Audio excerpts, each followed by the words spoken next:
রাতে খাওয়ার পর ছেলে আমার পাশে বসে হঠাৎ বলল, মা, আমি চাই আমাদের একটা বাচ্চা হোক। আমার হাত থেকে গ্লাস পড়ে গেল। সে আমার হাত ধরে বলল, আমি সিরিয়াস মা। আমি অবাক হয়ে তাকিয়ে রইলাম। সে আমার কোলে মাথা রেখে বলল, আমি চাই তুমি আমার সন্তানের মা হও। আমার পুরো শরীর কাঁপতে লাগল। সে আমার পেটে হাত রেখে বলল, এখানে আমাদের বাচ্চা বড় হবে। আমি তার হাত সরিয়ে দিতে চাইলে সে আরও চেপে ধরল। মা, তুমি তো জানো আমি তোমাকে কতটা ভালোবাসি। আমার গলা শুকিয়ে গেল। সে আমার চোখের দিকে তাকিয়ে বলল, আমাদের বাচ্চা হলে সে তোর মতো সুন্দর হবে। আমি কিছু বলতে পারলাম না। সে আমার গালে হাত রেখে বলল, মা, আমি জানি এটা কঠিন, কিন্তু আমি তোমাকে ছাড়া অন্য কাউকে নিয়ে সংসার করতে পারব না। আমার চোখ জ্বলে ভরে গেল। সে আমার অশ্রু মুছে দিয়ে বলল, কাঁদিস না মা। আমি তোমার যত্ন নেব। তার কথায় আমার মাথা ঘুরছিল। সে আমার হাত নিয়ে তার বুকে রাখল। অনুভব করো, আমার হৃদয় কত জোরে কত বাজছে তোর জন্য। আমি তার হাত সরিয়ে দিতে চাইলে সে আমাকে জড়িয়ে ধরল। মা, আমাদের সন্তান হবে প্রেমের ফসল। আমার মনে হচ্ছিল যেন স্বপ্ন দেখছি। সে আমার কপালে চুমু দিয়ে বলল, মা, তুমি বিশ্বের সবচেয়ে সুন্দর মা হবে। এই গল্পটি সম্পূর্ণ শুনলে আপনাদের পানি অটোমেটিক বের হয়ে যাবে। যত দ্রুত সম্ভব হাতের কাছে টিস্যু নিয়ে বসে পড়ো। বিছানার চাদর যেন নষ্ট না হয় সেটা সম্পূর্ণ খেয়াল রাখার অনুরোধ জানিয়ে গল্পটি এখন শুরু করব। তার আগের সর্বশেষ অনুরোধ, দয়া করে এমন পানি বের করার গল্প নিয়মিত শুনতে আমাদের চ্যানেলটি সকলেই সাবস্ক্রাইব করুন। ধন্যবাদ। হ্যালো বন্ধুরা, আমার নাম মিতালি দাস। আমার বয়স ৩৯ বছর। আমার স্বামীর নাম রাহুল দাস, বয়স ৫২ বছর। আমাদের ২ সন্তান, সৌরভ আর রিয়া। সৌরভ ২১ বছর বয়সী, ইউনিভার্সিটিতে পড়ে। রিয়া ১৪ বছর বয়সী, হাই স্কুলে যায়। আজকের যে গল্পটা বলতে যাচ্ছি সেটা আমার জীবনের সবচেয়ে অদ্ভুত এক অভিজ্ঞতা। যে দিনের কথা বলছি সেদিন ছিল গত মাসের ১৫ তারিখ। সকাল থেকেই আবহাওয়া কেমন যেন অস্থির ছিল। মেঘে মেঘে ঢাকা আকাশ, মাঝে মাঝে বিজলি চমকাচ্ছিল। রাহুল সকাল সকাল অফিসে চলে গেল। রিয়াও স্কুলে গেল। বাড়িতে শুধু আমি আর সৌরভ। সৌরভ সকাল থেকেই কেমন চুপচাপ ছিল। খাবার টেবিলে বসে আমার দিকে তাকিয়ে থাকছিল। আমি জিজ্ঞেস করলাম, কি ব্যাপার সৌরভ? কেমন যেন মন খারাপ লাগছে। সে বলল, মা, আজ আমাদের কলেজে একটা বিশেষ প্রোগ্রাম আছে। সেখানে প্রতিটি ছেলে মেয়েকে তাদের পরিবারের কথা বলতে হবে গি।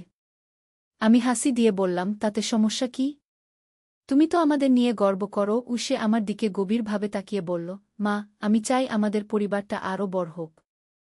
আমার মনে হয় আমাদের আরও একটা বাচ্চা থাকা উচিত কি। আমি থতমত খেয়ে গেলাম। বললাম, কি বলছো তুমি? তোমার বাবা মার বয়স তো এখন অনেক হয়ে গেছে। আর তাছাড়া তোমাদের ২ ভাই বোনই তো আছো। সে আমার পাশে এসে বসল। তার চোখে একটা অদ্ভুত আকুলতা। মা, তুমি তো জানো আমি তোমাকে কতটা ভালোবাসি।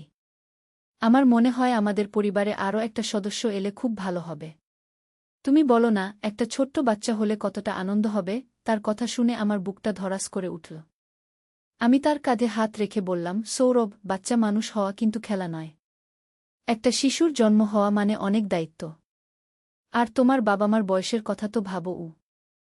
সৌরভ আমার হাত ধরে বলল, মা, আমি সিরিয়াস। আমি চাই তুমি আরও একবার মা হও। তুমি তো বিশ্বের সবচেয়ে ভালো মা। আরও একটা বাচ্চার মা হলে তুমি আরও খুশি থাকবে গি। আমার গলা শুকিয়ে গেল। তার কথাগুলো শুনে আমার মাথা ঘুরছিল। আমি বললাম, তুমি কি বলছো জানো? এই বয়সে আর একটা বাচ্চা? সৌরভ আমার ২ হাত ধরে তার বুকের কাছে নিয়ে এলো। বলল, মা, অনুভব করো। আমার হৃদয় কত জোরে বাজছে এই স্বপ্নের জন্য। আমি চাই আমাদের বাড়িতে একটা ছোট্ট হাসি ফুটুক গু। আমি তার হাত সরিয়ে দিতে চাইলাম, কিন্তু সে আরও শক্ত করে ধরল। বলল, মা, আমি জানি এটা অসম্ভব মনে হতে পারে, কিন্তু আমি স্বপ্ন দেখি যে আমাদের বাড়িতে একটা ছোট্ট বাচ্চা দৌড়ে বেড়াচ্ছে গিউ। তার কথা শুনে আমার চোখে জল এলো। আমি কাঁপতে কাঁপতে বললাম, সৌরভ, তুমি কি বলছ? এটা তো সে আমার অশ্রু মুছে দিয়ে বলল, কাঁদো না মা। আমি তোমার সব যত্ন নেব। আমি চাই তুমি আবার সেই খুশিটা পাও যেটা আমাদের জন্ম দেওয়ার সময় পেয়েছিলে গু। আমার মনে হচ্ছিল যেন স্বপ্ন দেখছি। এ কি অদ্ভুত কথা বলছে সৌরভ। আমি তার দিকে তাকিয়ে বললাম, তুমি তো ইউনিভার্সিটিতে পড়ো, এসব কি ভাবছ? সৌরভ আমার কপালে হাত রেখে বলল, মা, আমি জানি এটা অদ্ভুত শোনাচ্ছে। কিন্তু আমার ক্লাসে আজ পারিবারিক প্ল্যানিং নিয়ে একটা সেমিনার ছিল। সেখানে বলা হয়েছিল যে অনেক পরিবারে দেরিতে বাচ্চা নেওয়ার ট্রেন্ড চালু হয়েছে আহ এবার আমি বুঝলাম সে আসলে কলেজের সেমিনারের কথা বলছে। আমি হাসি দিয়ে বললাম, তাহলে এটা তোমার কলেজের প্রজেক্টের অংশ? সৌরভ মাথা নাড়ল। হ্যাঁ মা, আসলে আমাদের একটা অ্যাসাইনমেন্ট দেওয়া হয়েছে পারিবারিক পরিকল্পনা নিয়ে। আমাকে আমাদের পরিবারের সাথে এই বিষয়ে আলোচনা করে একটা রিপোর্ট তৈরি করতে হবে। আমি স্বস্তির নিঃশ্বাস ফেললাম। বললাম, তাহলে তুমি আমার সাথে এই আলোচনাটা করছো তোমার প্রজেক্টের জন্য? হ্যাঁ মা, আমি চাচ্ছিলাম জানতে যে এই বয়সে আবার একটা বাচ্চা নেওয়া কতটা সম্ভব বা কাম্য। তুমি একজন অভিজ্ঞ মা হিসেবে তোমার মতামত দাও। আমি তার পাশে বসে গম্ভীর হয়ে বললাম, দেখো সৌরভ, বাচ্চা নেওয়া একটা বড় সিদ্ধান্ত। এই বয়সে তোমার বাবা মার জন্য এটা স্বাস্থ্যের দিক থেকে ঝুঁকিপূর্ণ হতে পারে। সৌরভ মন দিয়ে শুনছিল। সে নোট নিতে শুরু করল। মা, তাহলে কি কি বিষয় বিবেচনা করা উচিত? আমি বললাম, প্রথমত বয়স একটা বড় ফ্যাক্টর। দ্বিতীয়ত আর্থিক স্থিতিশীলতা। তৃতীয়ত ইতিমধ্যে থাকা সন্তানদের মতামত। চতুর্থত স্বাস্থ্যের অবস্থা। সৌরভ উৎসাহিত হয়ে বলল, মা, আমার ক্লাসের অনেক বন্ধুর বাবা-মা 40-এর পর বাচ্চা নিয়েছে। তারা বলেছে যে অভিজ্ঞতা এবং আর্থিক স্থিতিশীলতার কারণে দেরিতে নেওয়া বাচ্চাদের বেশি ভালো লাগে। আমি হাসলাম। সেটাও ঠিক। কিন্তু শারীরিক এবং মানসিক প্রস্তুতিও গুরুত্বপূর্ণ। হঠাৎ দরজায় ঘণ্টি বাজল। আমি গিয়ে দেখি আমাদের প্রতিবেশী সুমিত্রা আন্টি। তিনি বললেন, মিতালি, তুমি কেমন আছো? আজ সকাল থেকে তোমাদের বাড়ি থেকে কেমন যেন আওয়াজ আসছিল। আমি লজ্জা পেলাম। আরে আন্টি, সৌরভের কলেজের একটা প্রজেক্ট নিয়ে আমরা আলোচনা করছিলাম। একটু জোরে কথা হয়ে গিয়েছিল। সুমিত্রা আন্টি ভিতরে এসে সৌরভকে দেখে বললেন, আরে সৌরভ, কেমন চলছে পড়াশোনা? সৌরভ শ্রদ্ধার সাথে বলল, ভালো আন্টি। আমি একটা পারিবারিক পরিকল্পনার উপর প্রজেক্ট করছি। সুমিত্রা আন্টি হাসলেন। বাহ, চমৎকার টপিক। আজকালকার ছেলেমেয়েরা এসব নিয়ে ভাবে, এটা খুব ভালো। তিনি আমার দিকে তাকিয়ে বললেন, মিতালি, তোমাদের বাড়িতে আজ কেমন একটা উত্তেজনা উত্তেজনা ভাব লাগছে। কি ব্যাপার? আমি মুচকি হেসে বললাম, আসলে সৌরভ তার প্রজেক্টের জন্য আমার সাথে একটা গভীর আলোচনায় জড়িয়েছিল। সে জানতে চাইছিল যে আমি আবার মা হতে চাই কিনা। সুমিত্রা আন্টির চোখ বড় হয়ে গেল। কি বললে? তুমি আবার? আমি হাসতে হাসতে বললাম, না না আন্টি, এটা সৌরভের প্রজেক্টের অংশ। সে বিভিন্ন বয়সী দম্পতিদের পারিবারিক পরিকল্পনা নিয়ে সার্ভে করছে। সুমিত্রা আন্টি স্বস্তির নিঃশ্বাস ফেললেন। ওহ, আমি তো ভেবেছিলাম তুমি সিরিয়াস। এই বয়সে আবার নতুন দায়িত্ব নেওয়া কিন্তু সহজ নয়। সৌরভ বলল, আন্টি, আপনার মতে এই বয়সে বাচ্চা নেওয়া কেমন? সুমিত্রা আন্টি চিন্তা করে বললেন, দেখো সৌরভ, এটা সম্পূর্ণ ব্যক্তিগত সিদ্ধান্ত। তবে আমার মনে হয় 40-এর পর বাচ্চা নিলে অভিজ্ঞতার সুবিধা পাওয়া যায়, কিন্তু শারীরিক চ্যালেঞ্জও বেশি থাকে। এমন সময় দরজার ঘণ্টি আবার বাজল। এবার এলেন আমাদের ডাক্তার রমেশ বাবু। তিনি আমাদের পারিবারিক চিকিৎসক। রমেশ বাবু ভিতরে এসে বললেন, মিতালি, তুমি ঠিক আছো তো? গতকাল তোমার ফোনটা পেলাম, কিন্তু কাট হয়ে গিয়েছিল।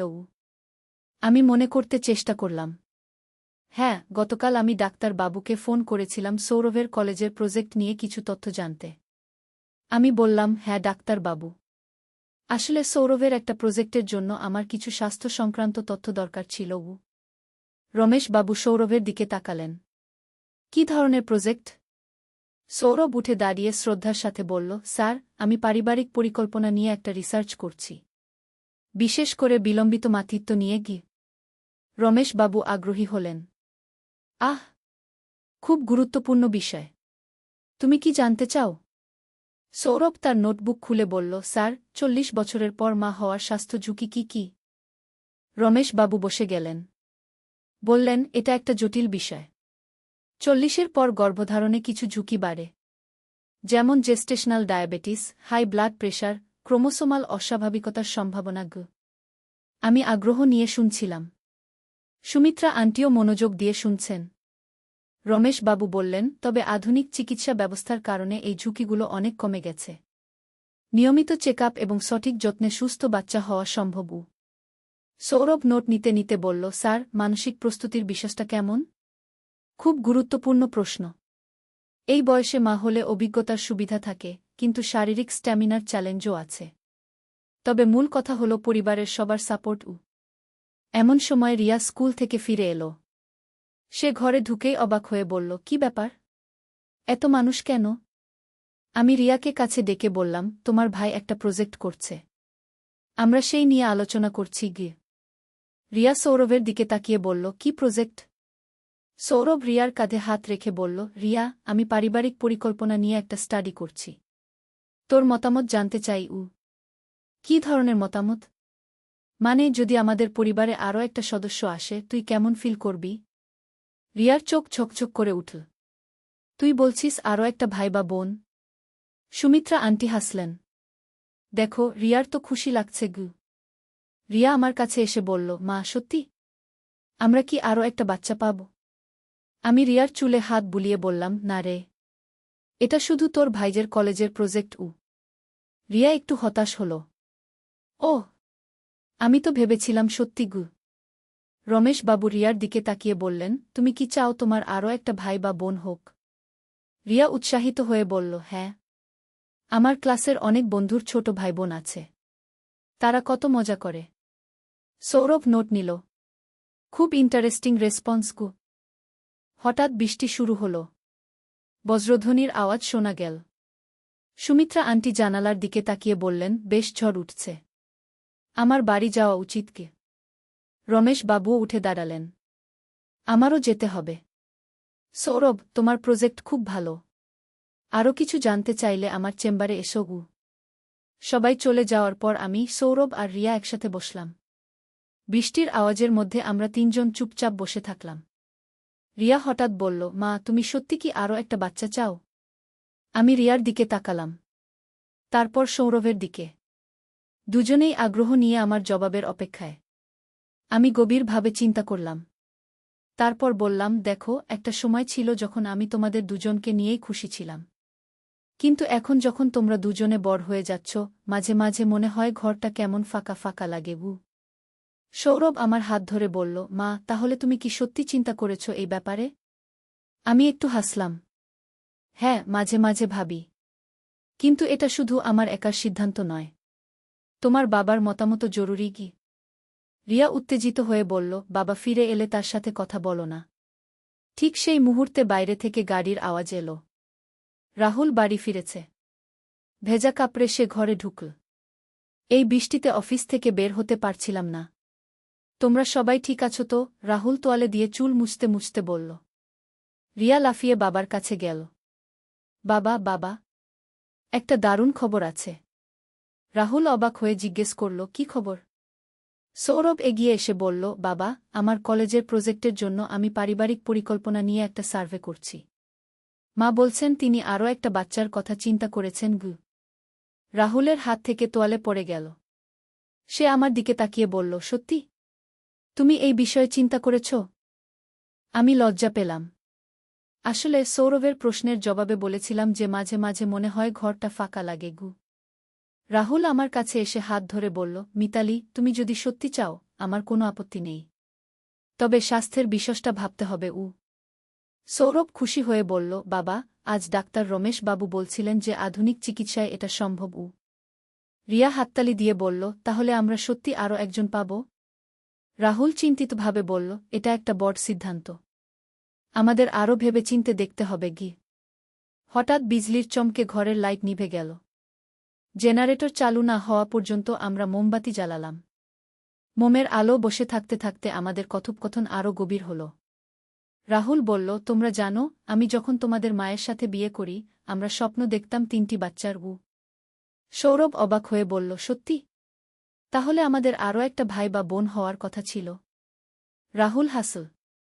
হ্যাঁ, কিন্তু পরিস্থিতি এবং ক্যারিয়ারের চাপে আমরা দুটিতেই সন্তুষ্ট ছিলাম গ। আমি বললাম, কিন্তু এখন আমাদের অবস্থা অনেক স্থিতিশীল। আর্থিকভাবেও আমরা প্রস্তুত গ। রিয়া উৎসাহিত হয়ে বলল, আর আমি একটা ছোট ভাই বা বোনের দেখাশোনা করতে পারব। সৌরভ বলল, আমিও সাহায্য করব।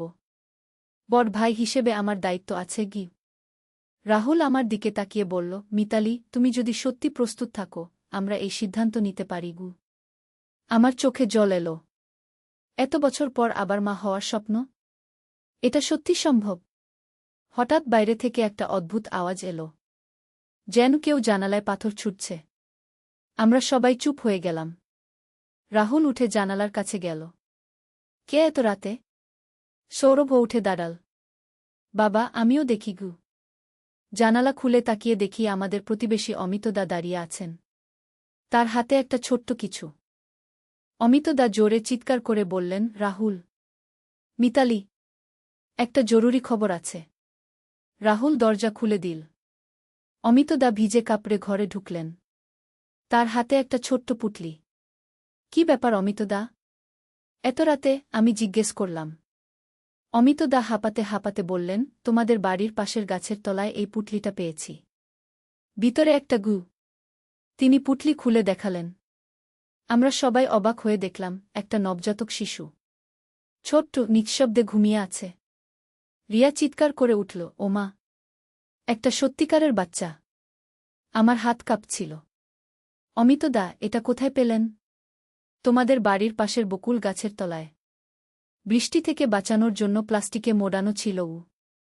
রাহুল শিশুটিকে কাছে নিয়ে দেখল। এত সদ্যজাত মনে হচ্ছে। কে রেখে গেল? সৌরভ বলল, বাবা, কেউ হয়তো এই ঝড় বৃষ্টিতে অসহায় হয়ে রেখে গেছে গিউ। আমি শিশুটিকে কোলে নিলাম। এত নরম, এত ছোট্ট। আমার মাতৃত্বের অনুভূতি জেগে উঠল। আমাদের কি করা উচিত? আমি জিজ্ঞেস করলাম। রাহুল বলল, প্রথমে ডাক্তার রমেশ বাবুকে ফোন করি। তারপর পুলিশে খবর দিতে হবে উ। কিন্তু লাইন নেই। ঝড়ে টাওয়ার নষ্ট হয়ে গেছে।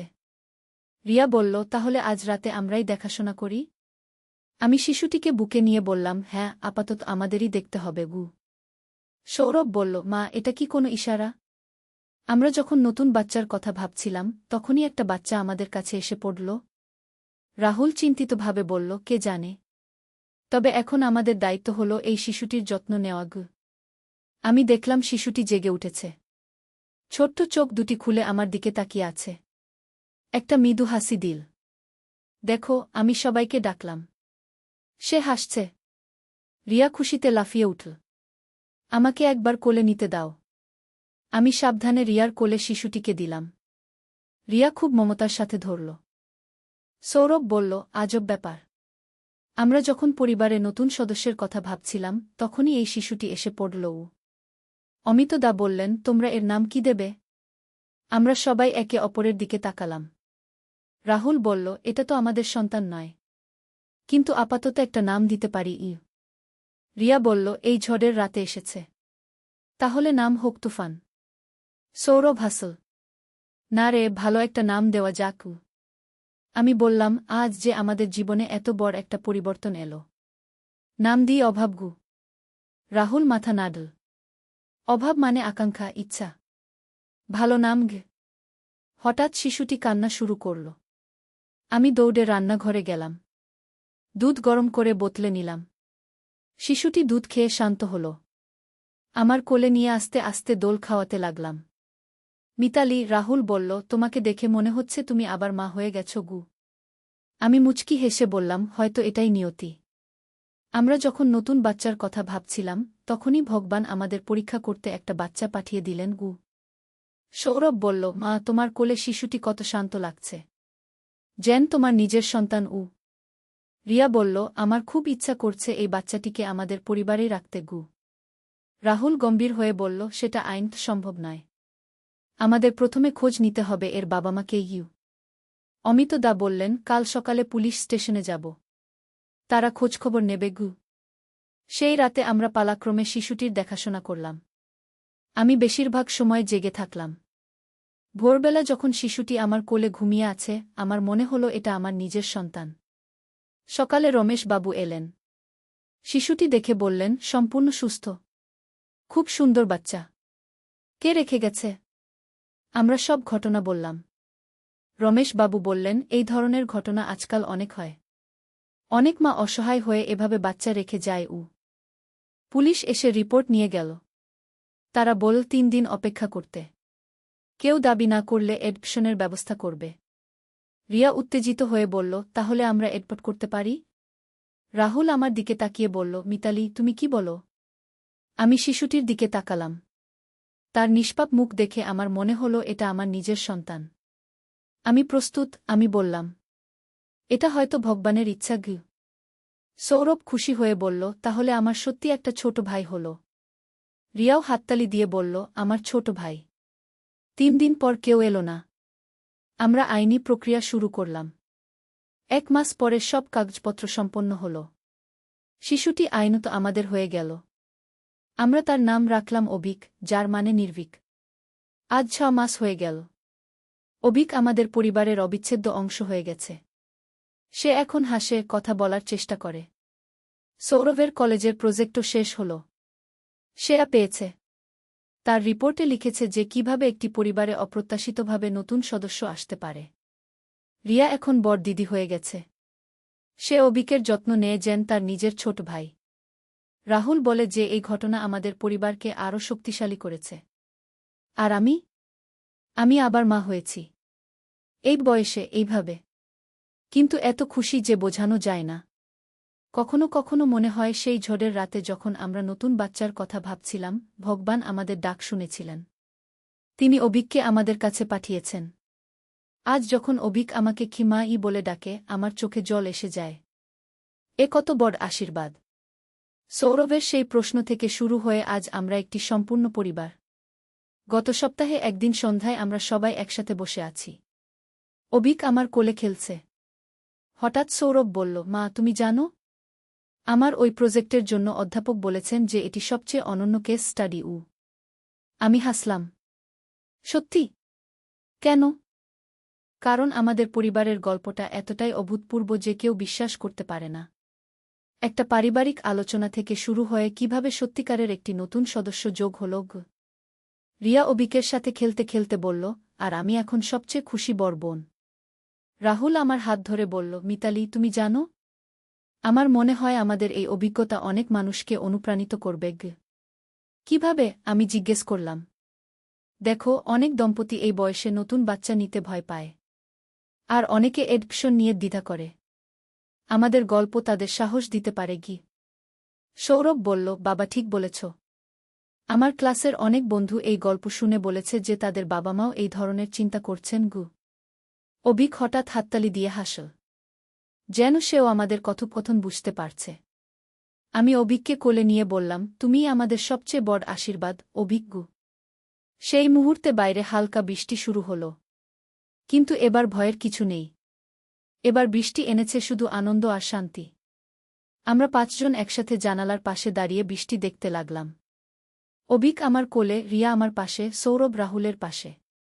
একটি সম্পূর্ণ পরিবার। একটি সুন্দর সমাপনী। এই গল্পের মাধ্যমে আমি বুঝেছি যে জীবনে অনেক সময় যা আমরা চাই তা অপ্রত্যাশিতভাবেই আমাদের কাছে আসে। শুধু খোলা মন আর ভালোবাসা নিয়ে অপেক্ষা করতে হয়। আর সৌরভের সেই কলেজের প্রজেক্ট, সেটি এখন তাদের বিশ্ববিদ্যালয়ের সবচেয়ে বিখ্যাত কেস স্টাডি।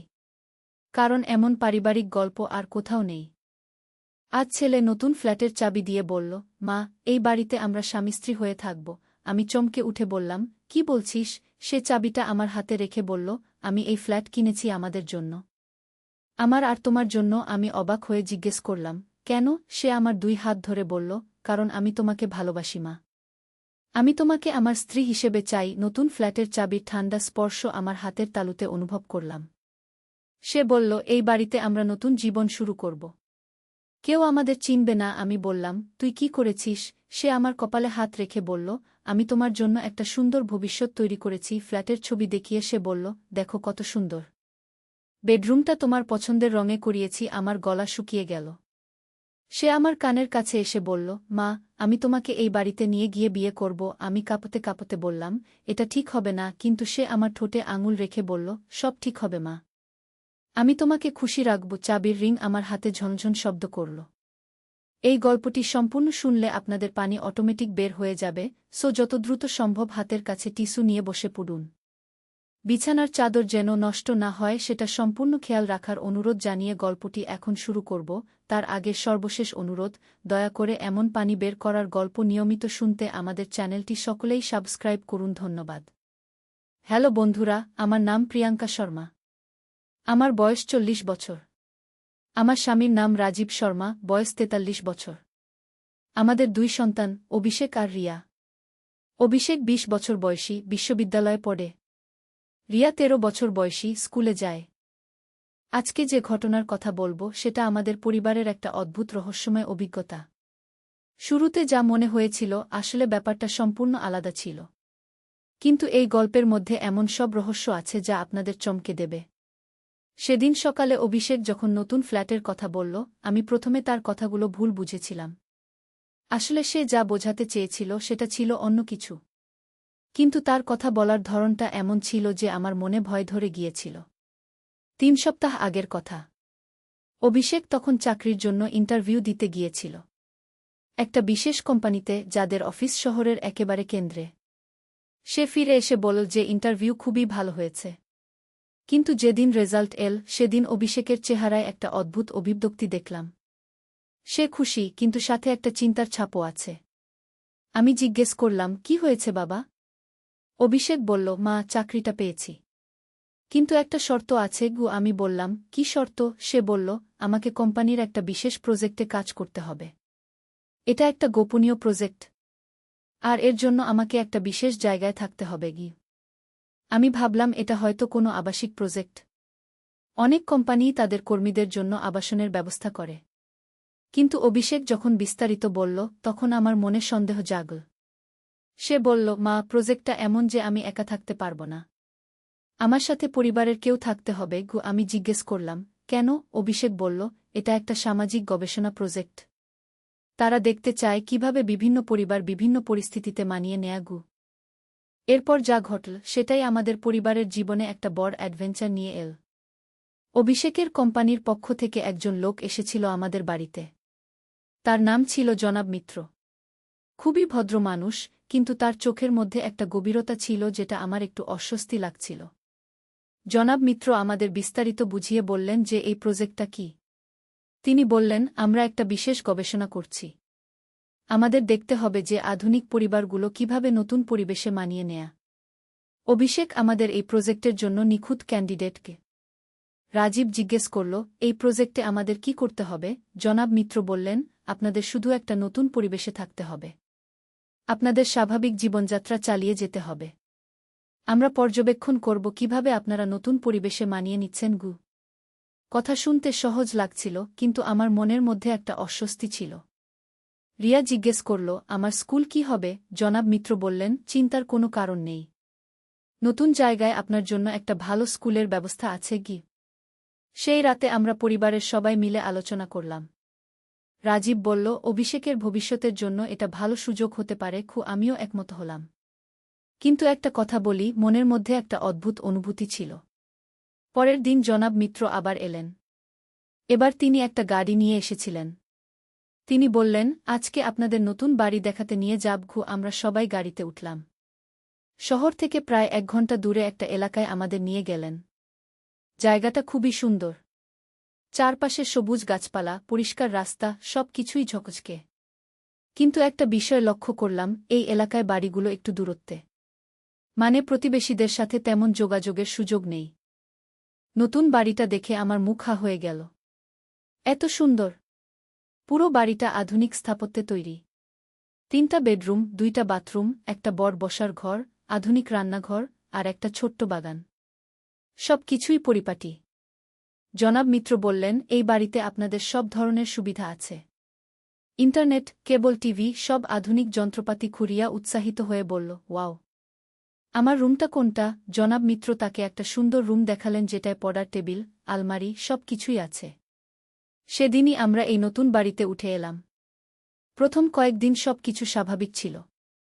অভিষেক তার নতুন চাকরিতে যোগ দিল। রিয়া নতুন স্কুলে ভর্তি হল। রাজীব তার অফিসে যাতায়াত করতে একটু বেশি সময় লাগছিল, কিন্তু সে কোনো অভিযোগ করেনি। কিন্তু প্রায় 1 সপ্তাহ পরে আমি অদ্ভুত কিছু জিনিস লক্ষ্য করতে শুরু করলাম। মাঝে মাঝে মনে হতো কেউ যেন আমাদের দেখছে, কিন্তু চারপাশে তাকিয়ে কাউকে দেখতে পেতাম না। একদিন সন্ধ্যায় আমি রান্নাঘরে কাজ করছিলাম। হঠাৎ মনে হলো কেউ যেন জানালা দিয়ে দেখছে। আমি তাড়াতাড়ি জানালার কাছে গিয়ে দেখলাম, কিন্তু কেউ নেই। শুধু একটা কালো গাড়ি রাস্তায় দাঁড়িয়ে আছে। রিয়া একদিন স্কুল থেকে ফিরে বলল, মা, আমার ক্লাস টিচার আমাকে অদ্ভুত কিছু প্রশ্ন করেছেন। আমি জিজ্ঞেস করলাম, কী রকম প্রশ্ন? রিয়া বলল, তিনি জানতে চেয়েছেন আমরা এই বাড়িতে কেমন আছি, বাবা মা খুশি কিনা, এসব এই কথা শুনে আমার মনের মধ্যে সন্দেহ আরও বেড়ে গেল। আমি রাজীবের সাথে কথা বললাম। রাজীবও বলল যে তার অফিসে একজন সহকর্মী তাকে অদ্ভুত প্রশ্ন করেছে। তোমাদের নতুন বাড়িতে কেমন লাগছে? সব ঠিকঠাক আছে তো? এসব আমি অভিষেকের সাথে কথা বলার চেষ্টা করলাম, কিন্তু সে যেন একটু এড়িয়ে চলছে। সে বলল, মা, চাকরিতে খুব চাপ, আমি ঠিকমতো কথা বলতে পারছি না। একদিন রাতে আমার ঘুম ভেঙে গেল। বাইরে কোনো একটা শব্দ হচ্ছিল। আমি জানালা দিয়ে দেখলাম আমাদের বাড়ির সামনে একটা ভ্যান দাঁড়িয়ে আছে। কয়েকজন লোক কোনো যন্ত্রপাতি নিয়ে কাজ করছে। আমি রাজীবকে ডাকলাম। আমরা দুজনে দেখলাম, কিন্তু ভালো করে বুঝতে পারলাম না তারা কি করছে। পরের দিন সকালে আমি জনাব মিত্রকে ফোন করলাম। তিনি বললেন, ওটা কিছু না, আমাদের প্রযুক্তিগত কিছু কাজ, আপনারা চিন্তা করবেন না। কিন্তু আমার মন থেকে সন্দেহ যাচ্ছিল না। আমি ঠিক করলাম যে নিজেই তদন্ত করব। সেদিন সবাই বাইরে চলে যাওয়ার পর আমি বাড়ির চারপাশে ঘুরে দেখলাম। আমি দেখতে পেলাম যে আমাদের বাড়ির বিভিন্ন জায়গা ছোট ছোট ক্যামেরা লাগানো আছে, এমনকি বাড়ির ভেতরেও। আমার মাথায় যেন বজ্রপাত হল। আমি তাড়াতাড়ি রাজীবকে ফোন করলাম। এক্ষুনি বাড়িতে এসো, জরুরি। রাজীব অফিস থেকে ছুটে এল। আমি তাকে ক্যামেরাগুলো দেখালাম। রাজীবের মুখ ফ্যাকাশে হয়ে গেল। রাজীব বলল, এটা কি হচ্ছে? আমরা কি কোনো এক্সপেরিমেন্টের ইঁদুর? আমি বললাম, মনে হচ্ছে তাই। সেদিন সন্ধ্যায় অভিষেক বাড়ি ফিরলে আমরা তাকে সব কিছু বললাম। অভিষেক প্রথমে অস্বীকার করার চেষ্টা করল, কিন্তু যখন আমরা ক্যামেরাগুলো দেখালাম তখন সে ভেঙে পড়ল। অভিষেক কান্নাভেজা গলায় বলল, মা, আমি জানতাম না এটা এত বড় ব্যাপার। আমি ভেবেছিলাম শুধু একটা সামাজিক গবেষণা। আমি জিজ্ঞেস করলাম, আসলে কি হচ্ছে? অভিষেক বলল, আমার কোম্পানি আসলে একটা রিসার্চ কোম্পানি। তারা বিভিন্ন পরিবারের উপর পর্যবেক্ষণ দেখে যে কিভাবে মানুষ বিভিন্ন পরিস্থিতিতে রিয়েক্ট করে। এটা একটা মনোবিজ্ঞান ও সমাজবিজ্ঞানের গবেষণা। রাজীব রেগে গিয়ে বলল, এটা তো সম্পূর্ণ অনৈতিক। আমাদের সম্মতি ছাড়া আমাদের পর্যবেক্ষণ করা হচ্ছে। অভিষেক বলল, আমি সব ছেড়ে দিতে চাই, কিন্তু তারা বলেছে যদি আমি প্রজেক্ট ছেড়ে দিই তাহলে আমাকে বিরাট অঙ্কের জরিমানা দিতে হবে। আমি বললাম, কত টাকা? অভিষেক বলল, 50 লক্ষ টাকা। আমাদের পুরো পরিবারের এত টাকা নেই। সেই রাতে আমরা সবাই মিলে ঠিক করলাম যে আমরা এই অবস্থা থেকে বেরিয়ে আসার চেষ্টা করব। কিন্তু কিভাবে? পরের দিন আমি গোপনে একজন আইনজীবীর সাথে দেখা করলাম। তিনি আমাদের পুরো অবস্থা শুনে বললেন যে এটা সম্পূর্ণ বেআইনি। তিনি বললেন, আপনাদের সম্মতি ছাড়া পর্যবেক্ষণ করা যায় না, এটা ব্যক্তিগত গোপনীয়তা লঙ্ঘন। আইনজীবী আমাদের পরামর্শ দিলেন যে আমরা প্রমাণ সংগ্রহ করি। তিনি বললেন, যদি আপনারা যথেষ্ট প্রমাণ সংগ্রহ করতে পারেন তাহলে আমরা তাদের বিরুদ্ধে মামলা করতে পারব। আমি বাড়িতে ফিরে রাজীব আর অভিষেকের সাথে কথা বললাম। আমরা ঠিক করলাম যে আমরা গোপনে প্রমাণ সংগ্রহ করব। আমি একটা ছোট্ট ক্যামেরা কিনলাম। আমরা শুরু করলাম তাদের গতিবিধি রেকর্ড করতে। কারা আসে, কখন আসে, কি করে। এক সপ্তাহ পর্যবেক্ষণের পর আমরা দেখলাম যে প্রতিদিন রাতে কয়েকজন লোক এসে আমাদের বাড়ির চারপাশে কিছু যন্ত্রপাতি চেক করে যায়। তারা ক্যামেরার মেমরি কার্ড পরিবর্তন করে, এমনকি আমাদের ফোনের কথাবার্তাও শুনে। একদিন আমি একটা কৌশল করলাম। আমি জোরে জোরে রাজীবের সাথে কথা বললাম যে আমরা আগামীকাল শহরে যাব আত্মীয়দের বাড়িতে। আসলে আমরা যাইনি, আমরা বাড়ির ভেতরেই লুকিয়েছিলাম। সেদিন রাতে আমরা দেখলাম যে 5 জন লোক এসে আমাদের বাড়িতে ঢুকল। তারা আমাদের ব্যক্তিগত জিনিসপত্র ঘেঁটে দেখল, আমাদের কম্পিউটার খুলে দেখল, এমনকি আমাদের কাপড়চোপের আলমারিও তল্লাশি করল। আমরা সব কিছু ভিডিও করলাম। এবার আমাদের হাতে যথেষ্ট প্রমাণ। পরের দিন আমরা আইনজীবীর কাছে গেলাম। তিনি আমাদের প্রমাণগুলো দেখে বললেন, এটা খুবই শক্তিশালী প্রমাণ, আমরা তাদের বিরুদ্ধে মামলা করতে পারি। কিন্তু আইনজীবী আরও একটা পরামর্শ দিলেন। তিনি বললেন, মামলা করতে অনেক সময় লাগবে, আপনারা চাইলে আমি তাদের সাথে সরাসরি কথা বলে দেখতে পারি। আমরা সেই পরামর্শ মেনে নিলাম। আইনজীবী জনাব মিত্রকে ফোন করে একটা মিটিংয়ের ব্যবস্থা করলেন। 2 দিন পর আমরা সবাই মিলে জনাব মিত্রের অফিসে গেলাম। আইনজীবী আমাদের প্রমাণগুলো তাদের দেখালেন। জনাব মিত্রের মুখ দেখার মতো ছিল। জনাব মিত্র বললেন, এটা একটা ভুল বোঝাবুঝি। আমরা কোনো অন্যায় করিনি। গিয়ে আইনজীবী বললেন, ব্যক্তিগত গোপনীয়তা লঙ্ঘন একটা বড় অপরাধ। আপনারা এই পরিবারের উপর অবৈধ পর্যবেক্ষণ চালিয়েছেন। প্রায় 2 ঘণ্টা আলোচনার পর জনাব মিত্র বললেন, ঠিক আছে, আমরা এই প্রজেক্ট বন্ধ করে দিচ্ছি। অভিষেককে কোনো জরিমানা দিতে হবে না, আর আপনাদের সব ক্ষতিপূরণ দেওয়া হবে। আইনজীবী বললেন, শুধু তাই নয়, আপনাদের কোম্পানি একটা লিখিত স্বীকারোক্তি দিতে হবে যে আপনারা এই পরিবারের সাথে অন্যায় আচরণ করেছেন। জনাব মিত্র রাজি হয়ে গেলেন। তিনি বললেন, আমরা সব কিছু মিটিয়ে দেব, তবে একটা শর্ত আছে। আপনারা এই ব্যাপারে কোথাও কিছু বলবেন না। আইনজীবী বললেন, সেটা আপনাদের লিখিত চুক্তিতে উল্লেখ করতে হবে, আর ক্ষতিপূরণের পরিমাণও নির্ধারণ করতে হবে। শেষ পর্যন্ত তারা আমাদের 25 লক্ষ টাকা ক্ষতিপূরণ দিতে রাজি হল। এই টাকা দিয়ে আমরা নিজেদের একটা বাড়ি কিনতে পারব। সেদিনই আমরা সেই বাড়ি ছেড়ে বেরিয়ে এলাম। আমাদের পুরানো বাড়িতে ফিরে গেলাম, কিন্তু সেখানেও থাকতে ইচ্ছা করছিল না, কারণ এই পুরো ঘটনার পর আমাদের মনের মধ্যে একটা অস্বস্তি রয়ে গিয়েছিল। 3 সপ্তাহ পর আমরা ক্ষতিপূরণের টাকা পেলাম। রাজীব বলল, এই টাকা দিয়ে আমরা শহরের অন্য এলাকায় একটা বাড়ি কিনব। আমি রাজি হলাম। নতুন বাড়ি খোঁজার সময় আমরা খুবই সাবধান ছিলাম। আমরা এমন একটা এলাকা বেছে নিলাম যেখানে আমাদের পুরানো বন্ধুবান্ধব আছে, যেখানে আমরা সবাইকে চিনি। অভিষেক একটা নতুন চাকরি পেল। এবার সে খুবই সাবধান হয়ে চাকরি বেছেছে। সে প্রথমে কোম্পানি সম্পর্কে ভালো করে খোঁজখবর নিয়েছে। রিয়া তার পুরানো স্কুলে ভর্তি হল। সে খুব খুশি, কারণ সেই নতুন স্কুলে তার কোনো বন্ধু ছিল না। কিন্তু এই পুরো ঘটনার পর আমাদের পরিবারের মধ্যে একটা বন্ধন আরও শক্তিশালী হয়েছে। আমরা বুঝতে পেরেছি যে পরিবারের চেয়ে বড় কিছু নেই। সেই নতুন ফ্ল্যাটের চাবি যখন অভিষেক আমার হাতে দিয়েছিল, আমি ভেবেছিলাম এটা আমাদের জীবনে সুখ নিয়ে আসবে। কিন্তু আসলে এটা একটা বড় পরীক্ষা ছিল। আজ যখন আমি পেছনের দিকে তাকাই, মনে হয় এই ঘটনাটা আমাদের পরিবারকে আরও শক্তিশালী করেছে।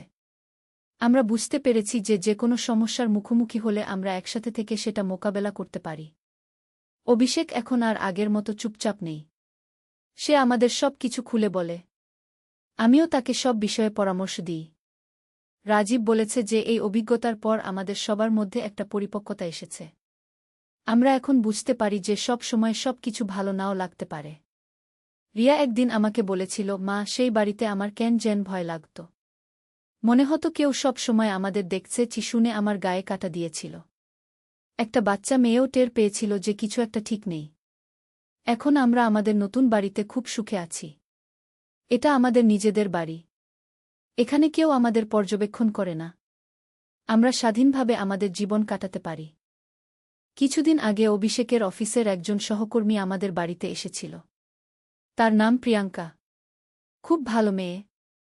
অভিষেক বলেছে যে সে প্রিয়াঙ্কাকে পছন্দ করে। আমি প্রিয়াঙ্কার সাথে কথা বলেছি। সে খুব সহজ সরল মেয়ে। পরিবারও ভালো। তার বাবা একজন স্কুলের প্রধান শিক্ষক, মা একজন ডাক্তার। রাজীব আর আমি ঠিক করেছি যে অভিষেক আর প্রিয়াঙ্কার বিয়ে দেব। প্রিয়াঙ্কার পরিবারও রাজি। আগামী মাসে বাগদান অনুষ্ঠান। রিয়া খুব খুশি যে তার একটা বৌদি আসবে। সে বলেছে, মা, বৌদির সাথে আমি অনেক গল্প করব। আমি হেসে বলেছি, হ্যাঁ বাবা, তোর বৌদি খুব ভালো। আজকে সকালে যখন আমি আমাদের নতুন বাড়ির ছাদে গিয়ে চারপাশ দেখছিলাম, মনে হলো আমাদের জীবনটা কত সুন্দর। সেই দুঃস্বপ্নের মতো দিনগুলো এখন শুধু একটা স্মৃতি। অভিষেক এসে আমার পাশে দাঁড়াল। বলল, মা, সেদিন যখন আমি নতুন ফ্ল্যাটের চাবি দিয়েছিলাম, তুমি কেন ভয় পেয়েছিলে? আমি হেসে বললাম, তোর কথা বলার ধরনটা এমন ছিল যে আমি ভুল বুঝেছিলাম। অভিষেক বলল, আমি তো শুধু বলতে চেয়েছিলাম যে এই বাড়িতে তুমি আর বাবা স্বামী স্ত্রী হিসেবে সুখে থাকবে। আমি তো তোমাদের খুশি দেখতে চেয়েছিলাম। আমি অভিষেকের কপালে হাত বুলিয়ে দিলাম। বললাম, তুই ঠিকই করেছিলিস বাবা। কিন্তু সেই কোম্পানির লোকেরা আমাদের সাথে যা করেছিল সেটা ঠিক ছিল না। অভিষেক বলল, মা, এখন আর সেসব নিয়ে ভাবার দরকার নেই। আমরা এখন সুখে আছি। সন্ধ্যায় রাজীব অফিস থেকে ফিরে এল। সে আজকে খুব খুশি, কারণ অফিসে তার প্রমোশন হয়েছে। আমরা সবাই মিলে উদযাপন করলাম। রিয়া তার নতুন বন্ধুদের নিয়ে বাড়িতে এসেছে। তারা সবাই খুব ভালো। আমি তাদের সবার জন্য খিচুড়ি আর ইলিশ ভাজা রান্না করেছি। সবাই খুব পছন্দ করেছে।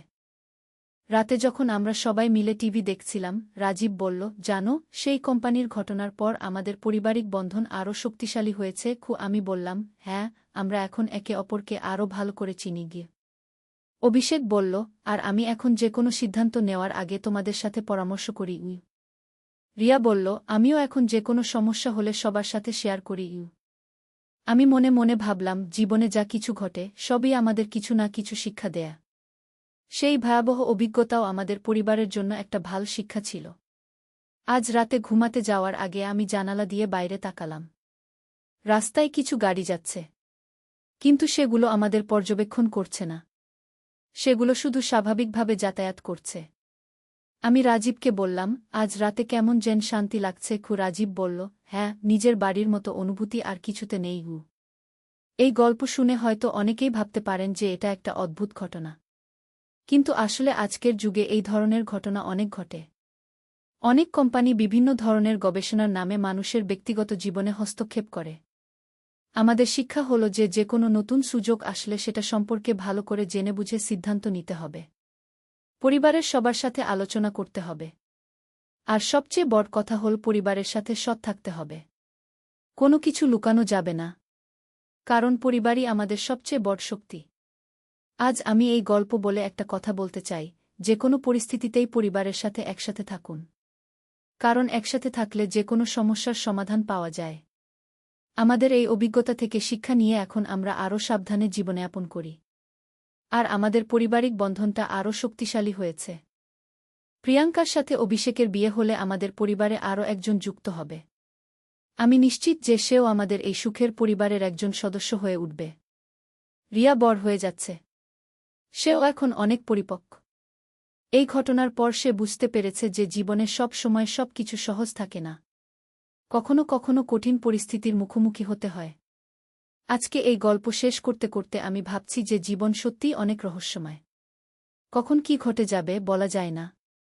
কিন্তু পরিবারের সাথে থাকলে যে কোনো রহস্য বা সমস্যার মোকাবেলা করা যায়। সেদিন অভিষেক যখন বলেছিল, এই বাড়িতে আমরা স্বামী-স্ত্রী হয়ে থাকব, আমি ভেবেছিলাম কোনো ভয়াবহ কিছু ঘটতে যাচ্ছে। কিন্তু আসলে সেটা ছিল একটা নতুন শুরুর সংকেত। আমাদের এই অ্যাডভেঞ্চারটা এখন শেষ। কিন্তু জীবন তো চলতেই থাকে।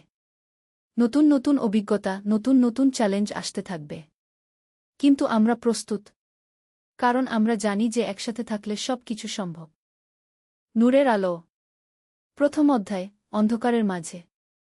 মদিনার বাইরে একটি ছোট গ্রামে বাস করত আব্দুল্লাহ নামের এক যুবক। তার বয়স তখন ২৫ বছর। সে ছিল একজন দক্ষ কামার, যার হাতের কাজ দেখে সবাই মুগ্ধ হতো। কিন্তু আব্দুল্লাহর হৃদয়ে ছিল এক গভীর অশান্তি। সে দেখত যে তার চারপাশের মানুষেরা বিভিন্ন দেবদেবীর পূজা করে, কিন্তু তার মন কখনো এসব মূর্তি পূজায় শান্তি পেত না। আব্বু, এই পাথরের মূর্তিগুলো কি সত্যিই আমাদের সাহায্য করতে পারে? একদিন সে তার বাবা আবু বকর আল কুরাইশিকে জিজ্ঞেস করল। তার বাবা, যিনি গ্রামের একজন সম্মানিত ব্যক্তি ছিলেন, কপাল কুঁচকে উত্তর দিলেন, বেটা, আমাদের পূর্বপুরুষেরা এভাবেই পূজা করে এসেছেন। তুমি এসব নিয়ে প্রশ্ন তুলো না গি। কিন্তু আব্দুল্লাহর মন প্রশ্নে ভরে থাকত। রাতের পর রাত সে আকাশের দিকে তাকিয়ে থাকত আর ভাবত, যিনি এই চাঁদতারা, আকাশ পৃথিবী সৃষ্টি করেছেন, তিনি নিশ্চয়ই এই পাথরের তৈরি মূর্তিগুলোর চেয়ে অনেক বড়। একদিন সকালে আব্দুল্লাহ তার কামারশালায় কাজ করছিল। হঠাৎ একজন অপরিচিত ব্যক্তি এসে হাজির হলেন। তিনি ছিলেন মধ্যবয়স্ক, চেহারায় এক অদ্ভুত শান্তি আর তেজ। তার পোশাক সাধারণ, কিন্তু চোখে ছিল এক অন্যরকম আলো। আসসালামু আলাইকুম, অপরিচিত ব্যক্তি বললেন। আব্দুল্লাহ একটু অবাক হয়ে জবাব দিল, ওয়া আলাইকুমুসসালাম। যদিও সে এই অভিবাদনের অর্থ পুরোপুরি বুঝত না, তবুও কেন যেন মনে হল এটা বলা উচিত। আমার নাম বিলাল ইবনে রাবাহ, অপরিচিত ব্যক্তি বললেন। আমি একটি তরবারি মেরামত করাতে এসেছি। আব্দুল্লাহ তরবারিটি দেখল। এটি ছিল অত্যন্ত সুন্দর, কিন্তু হাতলে কিছু ক্ষতি ছিল। এই তরবারির ইতিহাস কি? আব্দুল্লাহ কৌতূহলে জিজ্ঞেস করল। বিলাল একটা গভীর দীর্ঘশ্বাস ফেললেন। এই তরবারি দিয়ে আমি ইসলামের পথে জিহাদ করেছি। আল্লাহর রাসূল এর সাথে অনেক যুদ্ধে অংশ নিয়েছি। ইসলাম। আবদুল্লাহর চোখে কৌতূহলের আলো জ্বলে উঠল। এটা কি? বিলাল রাত মৃদু হাসলেন। ইসলাম মানে শান্তি। আল্লাহ তায়ালার কাছে সম্পূর্ণ আত্মসমর্পণ।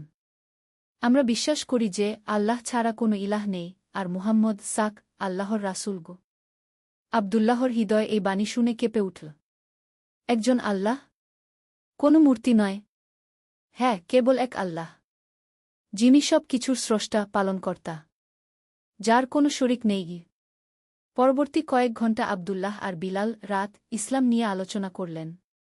বিলাল রাত তাকে কুরআনের কিছু আয়াত শোনালেন, রাসূল সাক এর জীবনী বললেন। প্রতিটি কথা আবদুল্লাহর অন্তরে গেঁথে গেল।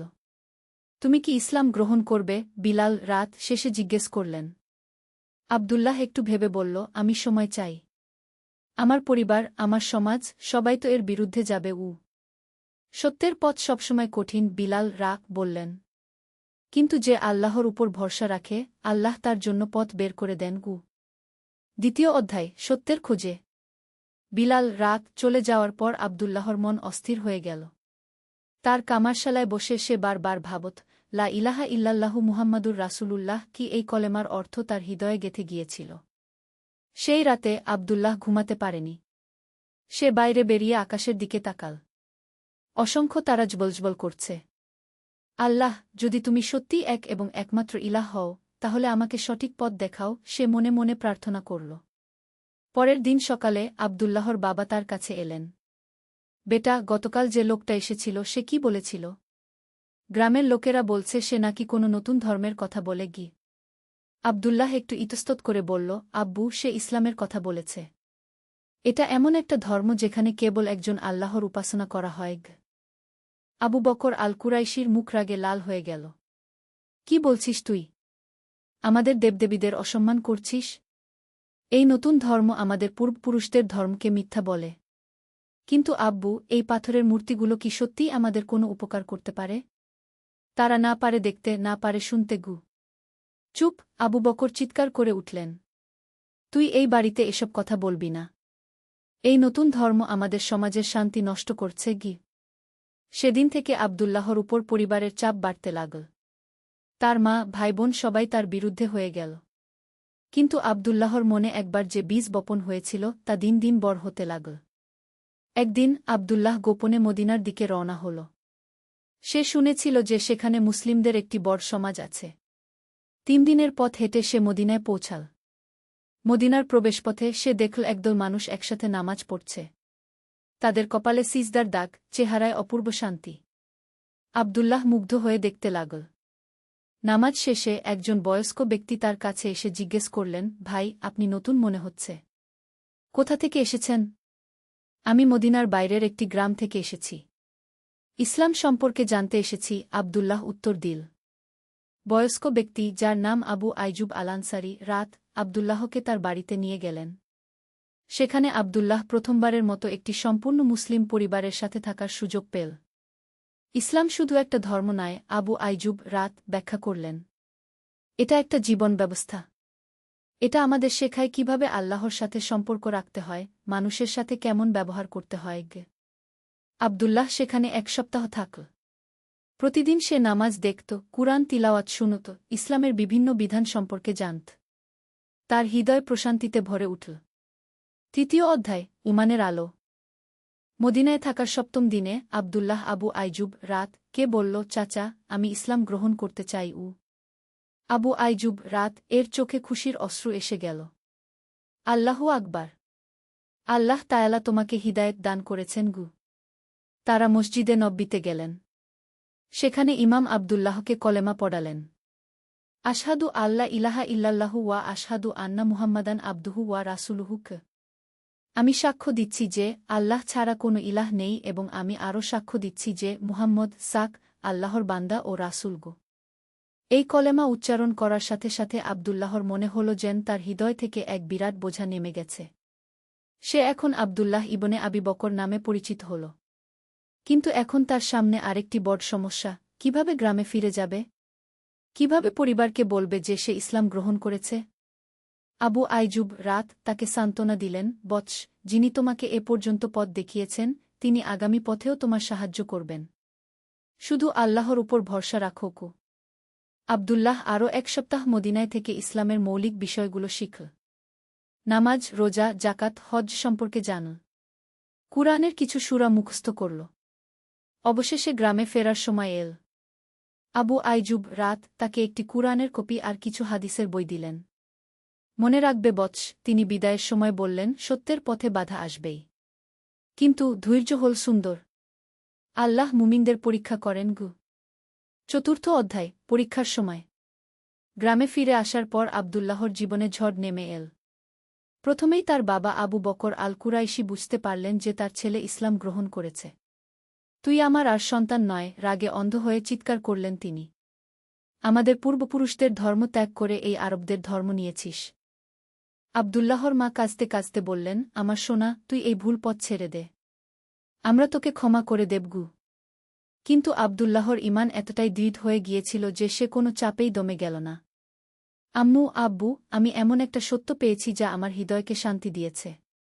আল্লাহ ছাড়া কোনো ইলাহ নেই, এই বিশ্বাস আমাকে মুক্তি দিয়েছে গি। পরিবারের চাপ যখন সহ্যের বাইরে চলে গেল, তখন আব্দুল্লাহ সিদ্ধান্ত নিল যে সে বাড়ি ছেড়ে আলাদা থাকবে। সে গ্রামের একটু দূরে একটি ছোট কুঁড়েঘর তৈরি করল আর সেখানে একাকী বসবাস করতে শুরু করল।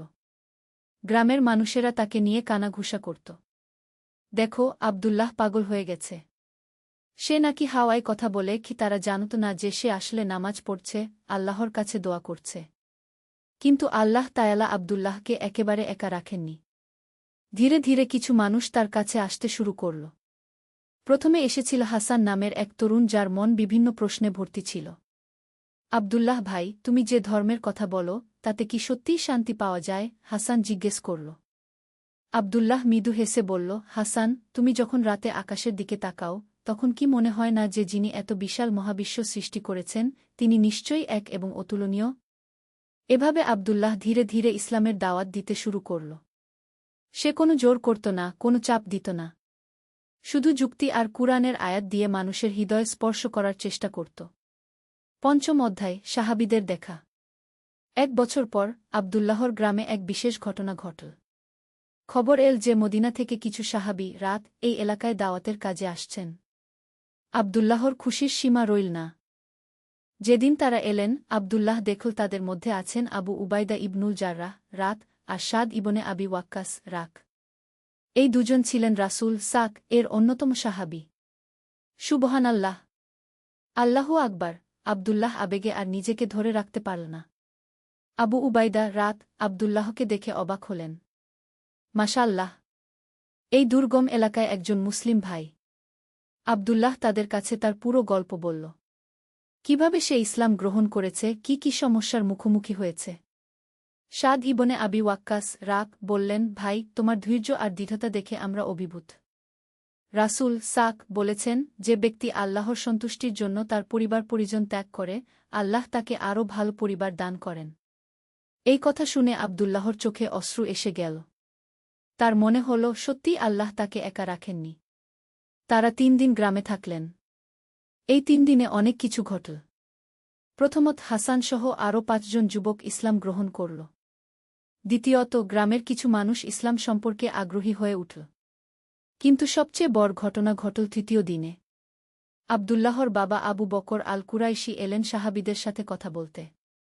আপনারা আমার ছেলেকে বিপথে নিয়ে গেছেন, তিনি ক্রুদ্ধ স্বরে বললেন। আবু উবাইদা রাত অত্যন্ত শান্তভাবে উত্তর দিলেন, চাচা, আমরা কাউকে জোর করে কিছু মানতে বলি না। ইসলাম বলে, দিনের ব্যাপারে কোনো জবরদস্তি নেই। আপনার ছেলে নিজের ইচ্ছায় সত্যকে গ্রহণ করেছে কিন্তু সে আমাদের পারিবারিক ঐতিহ্য ভেঙে ফেলেছে। সাদ রাত বললেন, চাচা, ঐতিহ্য ভাল হলে তো রক্ষা করতে হয়। কিন্তু যদি সেই ঐতিহ্য ভুল পথে নিয়ে যায়, তাহলে তো সেটা ত্যাগ করাই উচিত। এরপর তারা ইসলামের মূল বিষয়গুলো নিয়ে আলোচনা করলেন। আল্লাহর একত্বের প্রমাণ, কুরআনের অলৌকিকতা, রাসূল সাক এর জীবনী। আবু বকর আল কুরাইশি চুপচাপ শুনতে লাগলেন। তার চেহারা থেকে ক্রোধ কমে আসছিল আর ভাবনার ছাপ স্পষ্ট হচ্ছিল। 6ষ্ঠ অধ্যায়, একটি পরিবারের হিদায়াত। সাহাবীরা চলে যাওয়ার পর আবু বকর আল কুরাইশি কয়েকদিন খুবই চুপচাপ থাকলেন। তার স্ত্রী ফাতেমা বিনতে উমার তাকে এমন অস্থির দেখে চিন্তিত হয়ে পড়লেন। আপনার কি হয়েছে? একদিন রাতে তিনি স্বামীকে জিজ্ঞেস করলেন। সাহাবীদের সাথে কথা বলার পর থেকেই আপনি অন্যমনস্ক। আবু বকর দীর্ঘশ্বাস ফেলে বললেন, ফাতেমা, আমি সারা জীবন যেসব কথায় বিশ্বাস করে এসেছি সেগুলো নিয়ে এখন সন্দেহ জাগছে। ওই সাহাবীরা যেসব কথা বলেছেন সেগুলো খুব যুক্তিসঙ্গত মনে হয়েছে গি। আপনি কি বলতে চাইছেন যে ইসলামে কোনো সত্য আছে? আমি জানি না। কিন্তু একটা কথা বুঝেছি, আব্দুল্লাহ যতটা শান্তিতে আছে ততটা সে আগে কখনো ছিল না গি। পরের দিন সকালে আবু বকর আল কুরাইশি একটি সাহসী সিদ্ধান্ত নিলেন। তিনি তার ছেলের কুডেঘরে গেলেন। আব্দুল্লাহ, তিনি বললেন, আমি তোর সাথে কথা বলতে এসেছি। আব্দুল্লাহ অবাক হয়ে গেল। কয়েক মাস পর তার বাবা প্রথমবার তার সাথে স্বাভাবিক সুরে কথা বলছেন। আব্বু, আপনি বসুন। আমি আপনার জন্য চা বানিয়ে আনি গু। চা খেতে খেতে আবু বকর বললেন, তোর মা খুব কষ্ট পাচ্ছে। সে ভাবে আমরা তোকে হারিয়ে ফেলেছি গু। আব্বু, আমি তো এখানেই আছি। আপনারা চাইলে যে কোনো সময় আসতে পারেন গু। কিন্তু তুই তো আমাদের ধর্ম ছেড়ে দিয়েছিস গু। আব্দুল্লাহ ধৈর্য ধরে বলল, আব্বু, আমি সত্যের দিকে এসেছি। যে আল্লাহ আমাদের সৃষ্টি করেছেন, আকাশ পৃথিবী সৃষ্টি করেছেন, তার ইবাদত করাই তো স্বাভাবিক গু। তোর এই আল্লাহ যদি সত্যিই একমাত্র ইলাহ হন, তাহলে তিনি আমার প্রার্থনা শুনবেন? এই প্রশ্ন শুনে আব্দুল্লাহর মুখে আলো ফুটে উঠল। অবশ্যই আব্বু। আল্লাহ সকলের প্রার্থনা শোনেন।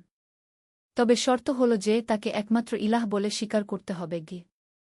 আবু বকর কিছুক্ষণ চুপ থাকলেন। তারপর বললেন, তুই আমাকে এই ইসলাম সম্পর্কে বিস্তারিত বল। পরবর্তী কয়েক ঘণ্টা আব্দুল্লাহ তার বাবাকে ইসলামের মৌলিক বিষয়গুলো বুঝিয়ে বলল। কুরআনের কিছু আয়াত পড়ে শোনাল। রাসূল সাক এর জীবনী বলল। সূর্য ডুবে যাওয়ার সময় আবু বকর আল কুরাইশি বললেন, বেটা, আমি কলেমা পড়তে চাই। আব্দুল্লাহর চোখে খুশির অশ্রু এসে গেল। আল্লাহু আকবার। আব্বু, বলুন, আশহাদু আল্লা ইলাহা ইল্লাল্লাহু ওয়া আশহাদু আন্না মুহাম্মাদান রাসূলুল্লাহ কু। আবু বকর আল কুরাইশি ধীরে ধীরে কলেমা পড়লেন। কলেমা শেষ হতেই তিনি বললেন, আল্লাহর কসম, আমার মনে এক অদ্ভুত শান্তি অনুভব হচ্ছে গি। সেদিন রাতে নতুন মুসলিম আবু বকর আল কুরাইশি, এখন তার নাম আবু বকর আল ইসলামী, বাড়িতে ফিরে গিয়ে তার স্ত্রীকে সব কিছু বললেন। ফাতেমা প্রথমে অবাক হলেন, তারপর বললেন, আপনি যদি সত্য পেয়ে থাকেন তাহলে আমিও সেই পথে আসতে চাই। এইভাবে একে একে পুরো পরিবার ইসলাম গ্রহণ করল। আব্দুল্লাহর দুই ভাই উমার আর আলী, তার বোন আয়েশা, সবাই কলেমা পড়ল। সপ্তম অধ্যায়, দাওয়াতের সম্প্রসারণ। পরিবার ইসলাম গ্রহণ করার পর গ্রামে একটা বড় পরিবর্তন আসল। আবু বকর আল ইসলামী ছিলেন গ্রামের একজন সম্মানিত ব্যক্তি। তার ইসলাম গ্রহণের খবর ছড়িয়ে পড়তে অনেকেই কৌতূহলী হয়ে উঠল। আবু বকর চাচা যদি এই ধর্ম গ্রহণ করেন তাহলে নিশ্চয়ই এতে কিছু সত্য আছে, মানুষেরা ভাবতে শুরু করল। আব্দুল্লাহ এখন আর একা ছিল না। তার বাবা, ভাইয়েরা সবাই মিলে গ্রামে ইসলামের দাওয়াত দিতে শুরু করল। তারা একটি নিয়ম করল, প্রতি শুক্রবার সকালে গ্রামের কেন্দ্রস্থলে বসে ইসলামের বিভিন্ন বিষয় নিয়ে আলোচনা করবে। প্রথম শুক্রবারেই ২০-২৫ জন মানুষ এসে জড়ো হল। আব্দুল্লাহ কুরআনের একটি আয়াত তিলাওয়াত করে শুরু করল। আমি জিন ও মানুষকে কেবল আমার ইবাদতের জন্যই সৃষ্টি করেছি। তারপর সে ব্যাখ্যা করল, ভাই বোনেরা, আমাদের জীবনের উদ্দেশ্য কি? আমরা কেন এই পৃথিবীতে এসেছি? এই আয়াতে আল্লাহ তায়ালা স্পষ্ট করে বলে দিয়েছেন, আমাদের সৃষ্টি করা হয়েছে কেবল তার ইবাদতের জন্য। গ্রামের বয়স্ক একজন ব্যক্তি, ইউসুফ ইবনে মাসুদ, প্রশ্ন করলেন, কিন্তু আমরা তো আমাদের দেবতাদের পূজা করি। সেটাও তো ইবাদত। আবু বকর আল ইসলামী উত্তর দিলেন, ইউসুফ ভাই, যিনি আমাদের সৃষ্টি করেছেন তিনিই ঠিক করবেন কিভাবে তার ইবাদত করতে হবে। আমাদের মনগড়া পদ্ধতিতে ইবাদত করলে তো হবে না গি। তাহলে কিভাবে জানব সঠিক পদ্ধতি কি? এজন্যেই আল্লাহ তায়ালা নবী রাসূল পাঠিয়েছেন। সর্বশেষ নবী মুহাম্মদ সাক আমাদের জানিয়ে দিয়েছেন সঠিক পথ কি গু। এভাবে প্রতি শুক্রবারে আলোচনা চলতে লাগল। ধীরে ধীরে আরও অনেকে ইসলাম গ্রহণ করতে শুরু করল। ৩ মাস পর গ্রামে প্রায় ৫০ জন মুসলিম হয়ে গেল। তারা সবাই মিলে গ্রামের একপাশে একটি ছোট মসজিদ তৈরি করল। প্রতিদিন ৫ ওয়াক্ত নামাজে সেই মসজিদ মুসলিদের কণ্ঠে আল্লাহু আকবার কু তাকবীরে মুখরিত হয়ে উঠত। অষ্টম অধ্যায়, শত্রুতা ও ধৈর্য। কিন্তু গ্রামের সবাই এই পরিবর্তনে খুশি ছিল না। যারা পুরনো ধর্মে বিশ্বাস করত তারা মুসলিমদের ক্রমবৃদ্ধিতে বিরক্ত হয়ে উঠল। তাদের নেতা ছিল আবু জাহল আল মুশরিক নামের একজন ধনী ব্যবসায়ী। এই মুসলিমরা আমাদের গ্রামের শান্তি নষ্ট করছে, আবু জাহল তার অনুসারীদের বলল। আমাদের কিছু একটা করতে হবে। একদিন রাতে আবু জাহল আর তার ১০-১২ জন লোক মসজিদে হামলা করল। তারা মসজিদের দেওয়াল ভেঙে দিল, কুরআনের কপিগুলো ছিঁড়ে ফেল। পরের দিন সকালে ফজরের নামাজের জন্য যখন মুসলিমরা মসজিদে এল, তারা এই ধ্বংসজ্ঞ দেখে স্তম্ভিত হয়ে গেল। কয়েকজন তরুণ মুসলিম রেগে গিয়ে বলল, আমাদের প্রতিশোধ নিতে হবে। আমরা ওদের বাড়িঘর জ্বালিয়ে দেব।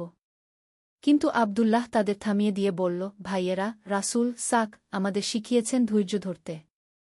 তিনি মক্কায় কত অত্যাচার সহ্য করেছেন, কিন্তু কখনো প্রতিশোধ নেননি গিয়ে। তাহলে আমরা কি করব? চুপচাপ সহ্য করে যাব? আবু বকর আল ইসলামী বললেন, আমরা এই মসজিদ আবার গড়ব, আরও সুন্দর করে। আর আল্লাহর কাছে দোয়া করব যেন তিনি আমাদের শত্রুদের হিদায়েত দান করেন গু। মুসলিমরা সবাই মিলে মসজিদ পুনর্নির্মাণ করল। এবার এটা আরও বড় আর সুন্দর হল। কিন্তু আবু জাহল থেমে থাকেনি। সে গ্রামের অন্যান্য অমুসলিমদের উস্কানি দিতে লাগল। এই মুসলিমরা আমাদের ব্যবসায় ক্ষতি করছে। ওরা বলে সুদ খাওয়া হারাম, জুয়া খেলা হারাম। এভাবে চললে আমাদের আয়ের পথ বন্ধ হয়ে যাবে গু। একদিন আবু জাহল আব্দুল্লাহর কামারশালায় এসে ধমক দিয়ে বলল, আব্দুল্লাহ, তুই এই গ্রামে ফিতনা ছড়াচ্ছিস। তোর ধর্ম প্রচার বন্ধ কর। আব্দুল্লাহ শান্তভাবে জবাব দিল, আবু জাহল ভাই, আমি কাউকে জোর করছি না। যারা সত্যকে গ্রহণ করতে চায় তারা নিজেদের ইচ্ছাই করছে গি। তোর এই সত্যমিথ্যার কথায় আমাদের পূর্বপুরুষদের অসম্মান হচ্ছে। ভাই, সত্য কখনো কারো অসম্মান করে না। সত্য মানুষকে সঠিক পথ দেখায়। আবু জাহল রাগে লাল হয়ে চলে গেল। সেদিন থেকে সে আর তার অনুসারীরা মুসলিমদের উপর নানা ধরনের অত্যাচার শুরু করল। নবম অধ্যায়, পরীক্ষার কঠিন সময়। মুসলিমদের উপর অত্যাচার দিন দিন বাড়তে লাগল। আবু জাহল আর তার দল বাজারে মুসলিম ব্যবসায়ীদের দোকানে পাথর ছুটত। মুসলিম বাচ্চাদের স্কুলে যেতে বাধা দিত। একদিন এক ভয়ানক ঘটনা ঘটল। হাসান, যে প্রথম দিকে ইসলাম গ্রহণ করেছিল, তাকে আবু জাহলের লোকেরা মারধর করল। তার পুরো মুখ ফুলে গিয়েছিল। কেন আমাদের সাথে এমন হচ্ছে? হাসান কাঁদতে কাঁদতে আব্দুল্লাহকে জিজ্ঞেস করল। আল্লাহ যদি আমাদের সাহায্য করেন তাহলে এত কষ্ট কেন? আব্দুল্লাহ হাসানের কপালে হাত রেখে বলল, ভাই, আল্লাহ তায়ালা কুরআনে বলেছেন, মানুষ কি মনে করে যে তারা শুধু আমরা ঈমান এনেছি বললেই ছেড়ে দেওয়া হবে এবং তাদের পরীক্ষা করা হবে না? এই কষ্ট আমাদের ঈমানের পরীক্ষা। আল্লাহ দেখছেন আমরা কতটা ধৈর্যশীল। কিন্তু এই অত্যাচার কখন শেষ হবে আল্লাহই ভালো জানেন। তবে তিনি ওয়াদা করেছেন যে মুমিনদের সাহায্য করবেন। সত্যিই কিছুদিন পর একটি ঘটনা ঘটল যা সবাইকে অবাক করে দিল। আবু জাহলের ছেলে খালিদ হঠাৎ অসুস্থ হয়ে পড়ল। প্রচণ্ড জ্বর, সারা শরীরে যন্ত্রণা। গ্রামের সব চিকিৎসক দেখাল, কিন্তু কোনো ফল হল না। এক রাতে খালিদের অবস্থা খুবই খারাপ হয়ে গেল। মনে হচ্ছিল সে বুঝি মারা যাবে। আবু জাহল অসহায় হয়ে পড়েছিল। শেষ পর্যন্ত তার স্ত্রী তাকে বলল, শুনেছি মুসলিমদের দোয়া খুব ফলপ্রসূ হয়। আব্দুল্লাহদের কাছে গিয়ে দেখো না গি। প্রথমে আবু জাহল রাজি হয়নি, কিন্তু ছেলের জীবন বাঁচানোর জন্য শেষ পর্যন্ত সে আব্দুল্লাহর কাছে এল। আব্দুল্লাহ, সে বিনীত স্বরে বলল, আমার ছেলে মরে যাচ্ছে। তুমি তোমার আল্লাহর কাছে দোয়া করগু। আব্দুল্লাহ কোনো কটু কথা বলল না। সে শুধু বলল, চলো আমরা সবাই মিলে আল্লাহর কাছে দোয়া করি গু। সেই রাতে সব মুসলিম খালিদের সুস্থতার জন্য দোয়া করল।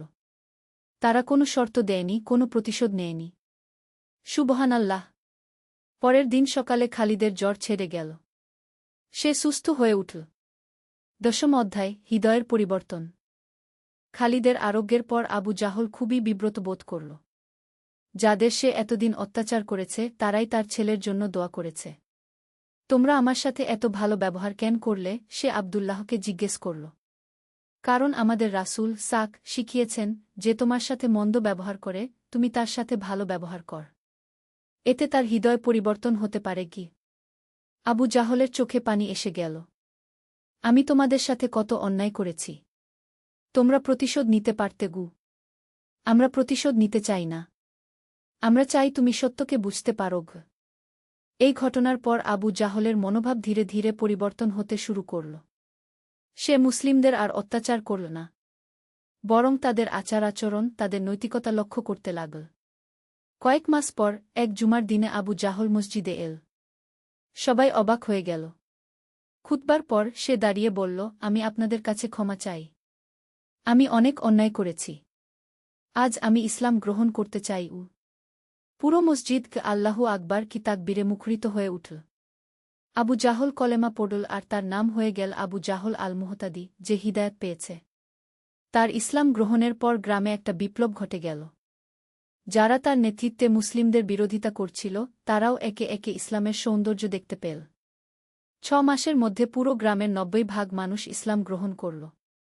গ্রামের নাম হয়ে গেল কারিয়াতুল ইসলাম ইসলামের গ্রাম। 11 অধ্যায় জ্ঞানের প্রসার। গ্রামে ইসলামের প্রসারের পর আবদুল্লাহ একটা নতুন সমস্যা দেখতে পেল। মানুষেরা ইসলাম গ্রহণ করেছে কিন্তু তাদের ইসলামী শিক্ষা নেই। কুরআন পড়তে জানে না, নামাজের নিয়ম ঠিকভাবে জানে না। আমাদের একটা মাদ্রাসা তৈরি করতে হবে, আবদুল্লাহ তার বাবা আর অন্যান্য বড়দের সাথে আলোচনা করে বলল। কিন্তু আমাদের তো পর্যাপ্ত জ্ঞান নেই, আবু বকর আল ইসলামী বললেন। আমরা কিভাবে অন্যদের শেখাব? আমাদের মদিনা থেকে একজন আলেম নিয়ে আসতে হবে গি। এই সিদ্ধান্তে সবাই রাজি হল। আবদুল্লাহ আর হাসান মদিনার উদ্দেশ্যে রওনা হল। মদিনায় পৌঁছে তারা তাদের পুরনো বন্ধু আবু আইজুব আলানসারি রাত এর কাছে গেল। সুবহানাল্লাহ, আবু আইজুব রাত খুশিতে বিস্ময় প্রকাশ করলেন। তোমাদের গ্রামে এত লোক ইসলাম গ্রহণ করেছে। এটা আল্লাহর বিশেষ অনুগ্রহ। চাচা, এখন আমাদের একজন আলেমের প্রয়োজন যিনি আমাদের ইসলামী শিক্ষা দেবেন। আব নূরের খোঁজে। একটি ইসলামিক গল্প। প্রথম অধ্যায় অন্ধকার থেকে আলোর দিকে। বাগদাদের একটি ছোট গলিতে বাস করত এক যুবক, নাম তার ইউসুফ। বয়স মাত্র 2-5 বছর, কিন্তু জীবনের কঠিন বাস্তবতা তাকে অনেক কিছু শিখিয়েছে। বাবা মা দুজনেই মারা গেছেন যখন সে মাত্র 1-8 বছর বয়সে। তারপর থেকে একা একাই জীবন সংগ্রাম করে চলেছে। ইউসুফ একটি ছোট দোকানে কাজ করত। দোকানের মালিক ছিল আবু বকর, একজন ধর্মপ্রাণ মুসলিম। প্রতিদিন ভোরে ফজরের আজানের সাথে সাথেই আবু বকর দোকানে এসে পৌঁছাত। তার চেহারায় সর্বদা এক অদ্ভুত প্রশান্তি লক্ষ্য করা যেত। ইউসুফ প্রায় ভাবত, এই বৃদ্ধ লোকটির মাঝে কি এমন বিশেষত্ব আছে যা তাকে সর্বদা এত শান্ত রাখে। একদিন সকালে ইউসুফ দেরি করে দোকানে পৌঁছাল। দেখল আবু বকর একটি কোরআন শরীফ খুলে তেলাওয়াত করছেন। তার কণ্ঠস্বর এত মধুর যে ইউসুফ মুগ্ধ হয়ে দাঁড়িয়ে রইল। তেলাওয়াত শেষে আবু বকর দোয়া করলেন। তারপর ইউসুফের দিকে তাকিয়ে হাসলেন। ইউসুফ, বেটা, আজ তুমি কিছুটা দেরি করেছ মনে হচ্ছে কি? জি হুজুর, রাতে খুব বেশি কাজ করেছিলাম। একটু ঘুম হয়নি ইউসুফ লজ্জিত হয়ে বলল। আবু বকর তার কাঁধে হাত রেখে বললেন, বেটা, তুমি খুব পরিশ্রমী। কিন্তু শুধু দুনিয়ার কাজেই নিজেকে ব্যস্ত রাখলে চলবে না। আখেরাতের জন্যও কিছু সময় রাখতে হবে। ইউসুফ কৌতূহলী হয়ে জিজ্ঞেস করল, হুজুর, আপনি প্রতিদিন এত ভোরে এসে কোরআন পড়েন কেন? আর আপনার চেহারায় সর্বদা এত শান্তি দেখি কেন? আবু বকর মিষ্টি হেসে বললেন, বেটা, এই শান্তি আসে আল্লাহর কাছ থেকে। যখন একজন মানুষ সত্যিকারের ঈমান নিয়ে আল্লাহর পথে চলে, তখন তার অন্তরে এক অনন্য প্রশান্তি নেমে আসে। এটাই হল নূর, আল্লাহর নূর। দ্বিতীয় অধ্যায় জ্ঞানের পিপাসা। ইউসুফ আবু বকরের কথা শুনে গভীরভাবে চিন্তিত হয়ে পড়ল। সে নিজেকে প্রশ্ন করতে লাগল, সে কি সত্যিই সঠিক পথে আছে? তার জীবনে কি সেই নূর আছে যার কথা আবু বকর বলেছেন? কয়েকদিন পর ইউসুফ আবু বকরের কাছে গিয়ে বলল, হুজুর, আমি ইসলাম সম্পর্কে আরও জানতে চাই। আমার বাবা মা মুসলমান ছিলেন, আমিও মুসলমান, কিন্তু আসলে আমি কোরআন হাদিসের কিছুই জানি না। নামাজ পড়ি কিন্তু বুঝি না কি পড়ছি। আবু বকর খুশি হয়ে বললেন, আলহামদুলিল্লাহ। এটাই তো সবচেয়ে বড় কথা। যখন একজন মানুষ জানার আগ্রহ রাখে, তখনই তার হেদায়েতের পথ শুরু হয়। সেদিন থেকেই শুরু হল ইউসুফের ইসলামী শিক্ষার যাত্রা। প্রতিদিন কাজের পর আবু বকর তাকে কোরআন শরীফের বিভিন্ন আয়াত শেখাতেন। হাদিসের গল্প বলতেন। ইউসুফ মুগ্ধ হয়ে শুনত। একদিন আবু বকর সূরা নূরের একটি আয়াত পড়লেন। আল্লাহু নুরুস সামাওয়াতি ওয়াল আরদবউ। আল্লাহ আসমান ও জমিনের নূর। তারপর ব্যাখ্যা করলেন, দেখো বেটা, এই নূর শুধু বাইরের আলো নয়। এটা মানুষের অন্তরের আলো। যে মানুষের অন্তরে আল্লাহর নূর প্রবেশ করে সে আর কখনো পথভ্রষ্ট হয় না। তৃতীয় অধ্যায় পরীক্ষার সময়। দিন যেতে লাগল। ইউসুফের জীবনে পরিবর্তন আসতে শুরু করল। সে নিয়মিত 5 ওয়াক্ত নামাজ পড়তে শুরু করল। কোরআন তেলাওয়াত করত। তার চেহারায় একটা নুরানি ভাব ফুটে উঠেছিল। কিন্তু জীবন সব সময় সহজ হয় না। একদিন সকালে ইউসুফ দোকানে এসে দেখল আবু বকর খুবই অসুস্থ। তার শ্বাস নিতে কষ্ট হচ্ছে। হুজুর, আপনার কি হয়েছে? ইউসুফ চিন্তিত হয়ে জিজ্ঞেস করল। বেটা, আমি বুড়ো হয়ে গেছি। আল্লাহ হয়তো আমাকে কাছে ডাকতে চান, ও আবু বকর দুর্বল গলায় বললেন। ইউসুফ তাড়াতাড়ি ডাক্তার ডেকে আনল। ডাক্তার পরীক্ষা করে বললেন যে আবু বকরের হার্টের অবস্থা খুবই গুরুতর। তাকে হাসপাতালে ভর্তি করতে হবে। হাসপাতালে ভর্তির পর আবু বকরের অবস্থা আরও খারাপ হতে লাগল। ইউসুফ দিনরাত তার সেবা করত। একদিন আবু বকর তাকে কাছে ডেকে বললেন, ইউসুফ, আমার সময় হয়েছে। তুমি আমার দোকানের দেখাশোনা করবে। কিন্তু মনে রাখবে, শুধু দোকানের নয়, নিজের আত্মার দেখাশোনাও করতে হবে গু। হুজুর, এমন কথা বলবেন না। আল্লাহ আপনাকে সুস্থ করে দেবেন কি? ইউসুফ কাঁদতে কাঁদতে বলল। বেটা, মৃত্যু তো সবারই আসবে। তবে যে মানুষ আল্লাহর পথে জীবন কাটায় তার মৃত্যু হয় সুন্দর। আমি খুশি যে আমি তোমার মতো একটি ভালো ছেলেকে সঠিক পথ দেখাতে পেরেছি। 4র্থ অধ্যায়, দায়িত্ব গ্রহণ। 3 দিন পর আবু বকর ইন্তেকাল করলেন। ইউসুফ অনেক কেঁদেছিল। তার মনে হচ্ছিল যেন তার জীবনের সবচেয়ে বড় অবলম্বনটি হারিয়ে গেছে। আবু বকরের জানাজায় অনেক লোক এসেছিল। সবাই বলছিল যে আবু বকর কত ভালো মানুষ ছিল। কিভাবে সবাইকে সাহায্য করত, দরিদ্রদের খাবার দিত, অসহায়দের পাশে দাঁড়াত। ইউসুফ বুঝতে পারল যে আবু বকর শুধু তাকে নয়, অনেককেই সঠিক পথ দেখিয়েছেন। এখন সেই দায়িত্ব তার। দোকান চালাতে গিয়ে ইউসুফ নতুন নতুন চ্যালেঞ্জের মুখোমুখি হল। একদিন একজন গরিব মহিলা এসে বলল যে তার স্বামী মারা গেছে। 3 ছোট বাচ্চা নিয়ে সে খুবই কষ্টে আছে। কিছু খাবার চান কিনা জানতে চাইল। ইউসুফ তার কথা শুনে কিছুক্ষণ চিন্তা করল। তার নিজের টাকার অবস্থাও তেমন ভালো নয়। কিন্তু তার মনে আবু বকরের কথা মনে পড়ল, নিজের চেয়ে অন্যকে এগিয়ে রাখ। এটাই ইসলামের শিক্ষাগু। সে মহিলাকে প্রয়োজনীয় খাবার দিয়ে দিল। কোনো টাকা নিল না। 5ম অধ্যায়, সমাজসেবার পথে। দিন যেতে লাগল। ইউসুফ দেখতে পেল যে তার এলাকায় অনেক সমস্যা রয়েছে। অনেক দরিদ্র পরিবার আছে। কিছু যুবক ভুল পথে চলে গেছে। মসজিদে মানুষের উপস্থিতি কম। ইউসুফ ভাবল, আবু বকর হুজুর যেমন তার জীবন পরিবর্তন করেছিলেন, সেও তেমনি অন্যদের জীবনে ইতিবাচক পরিবর্তন আনতে পারে। সে প্রথমে স্থানীয় মসজিদের ইমাম সাহেবের সাথে কথা বলল। ইমাম সাহেব, হাফেজ সাইদুল ইসলাম, খুবই ভালো মানুষ ছিলেন। তিনি ইউসুফের পরিকল্পনা শুনে খুশি হলেন। আল্লাহ তোমাকে হেদায়েত দিয়েছেন ইউসুফ। এই নিয়ত দিয়ে কাজ শুরু কর। আল্লাহ তোমাকে সাহায্য করবেন, ইমাম সাহেব বললেন। ইউসুফ প্রথমে একটি ছোট উদ্যোগ নিল। প্রতি শুক্রবার জুমার নামাজের পর মসজিদে একটি ছোট আলোচনা সভার আয়োজন করল। বিভিন্ন ইসলামিক বিষয় নিয়ে আলোচনা হতো। ধীরে ধীরে মানুষের উপস্থিতি বাড়তে লাগল। একদিন আলোচনা সভায় একজন যুবক এসেছিল।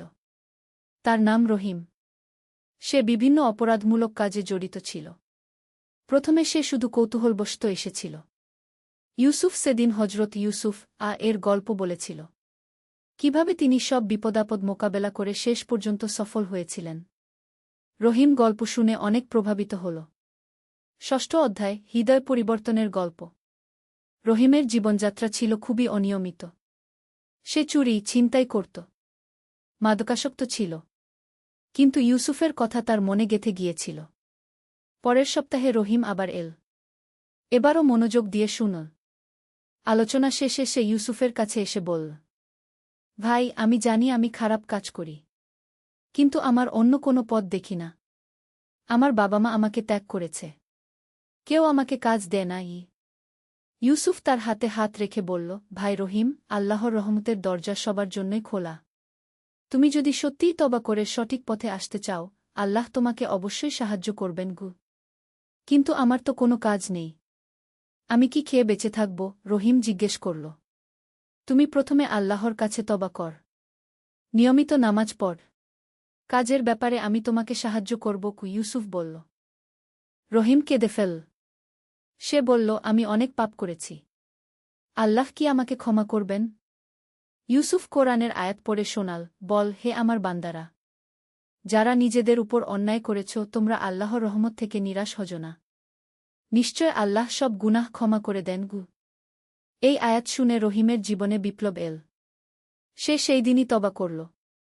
নিয়মিত নামাজ পড়তে শুরু করল। ইউসুফ তাকে দোকানে সাহায্যকারী হিসেবে কাজ দিল। 7ম অধ্যায়, সমাজের উন্নতি।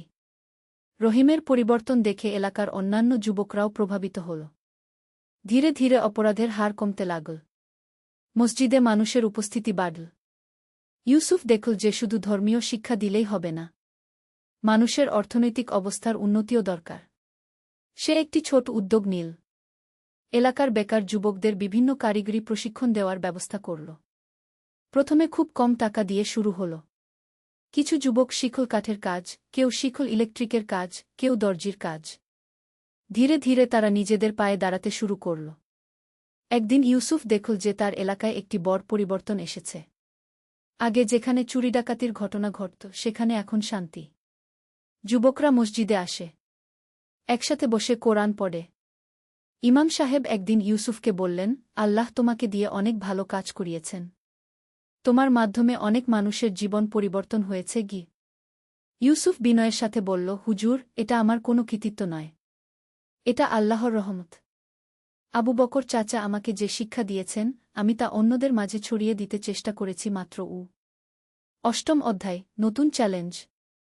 একদিন ইউসুফের কাছে একজন ভদ্রলোক এলেন। তার নাম আব্দুর রাজ্জাক। তিনি শহরের একজন বিত্তবান ব্যবসায়ী। তিনি ইউসুফের কাজের কথা শুনেছেন।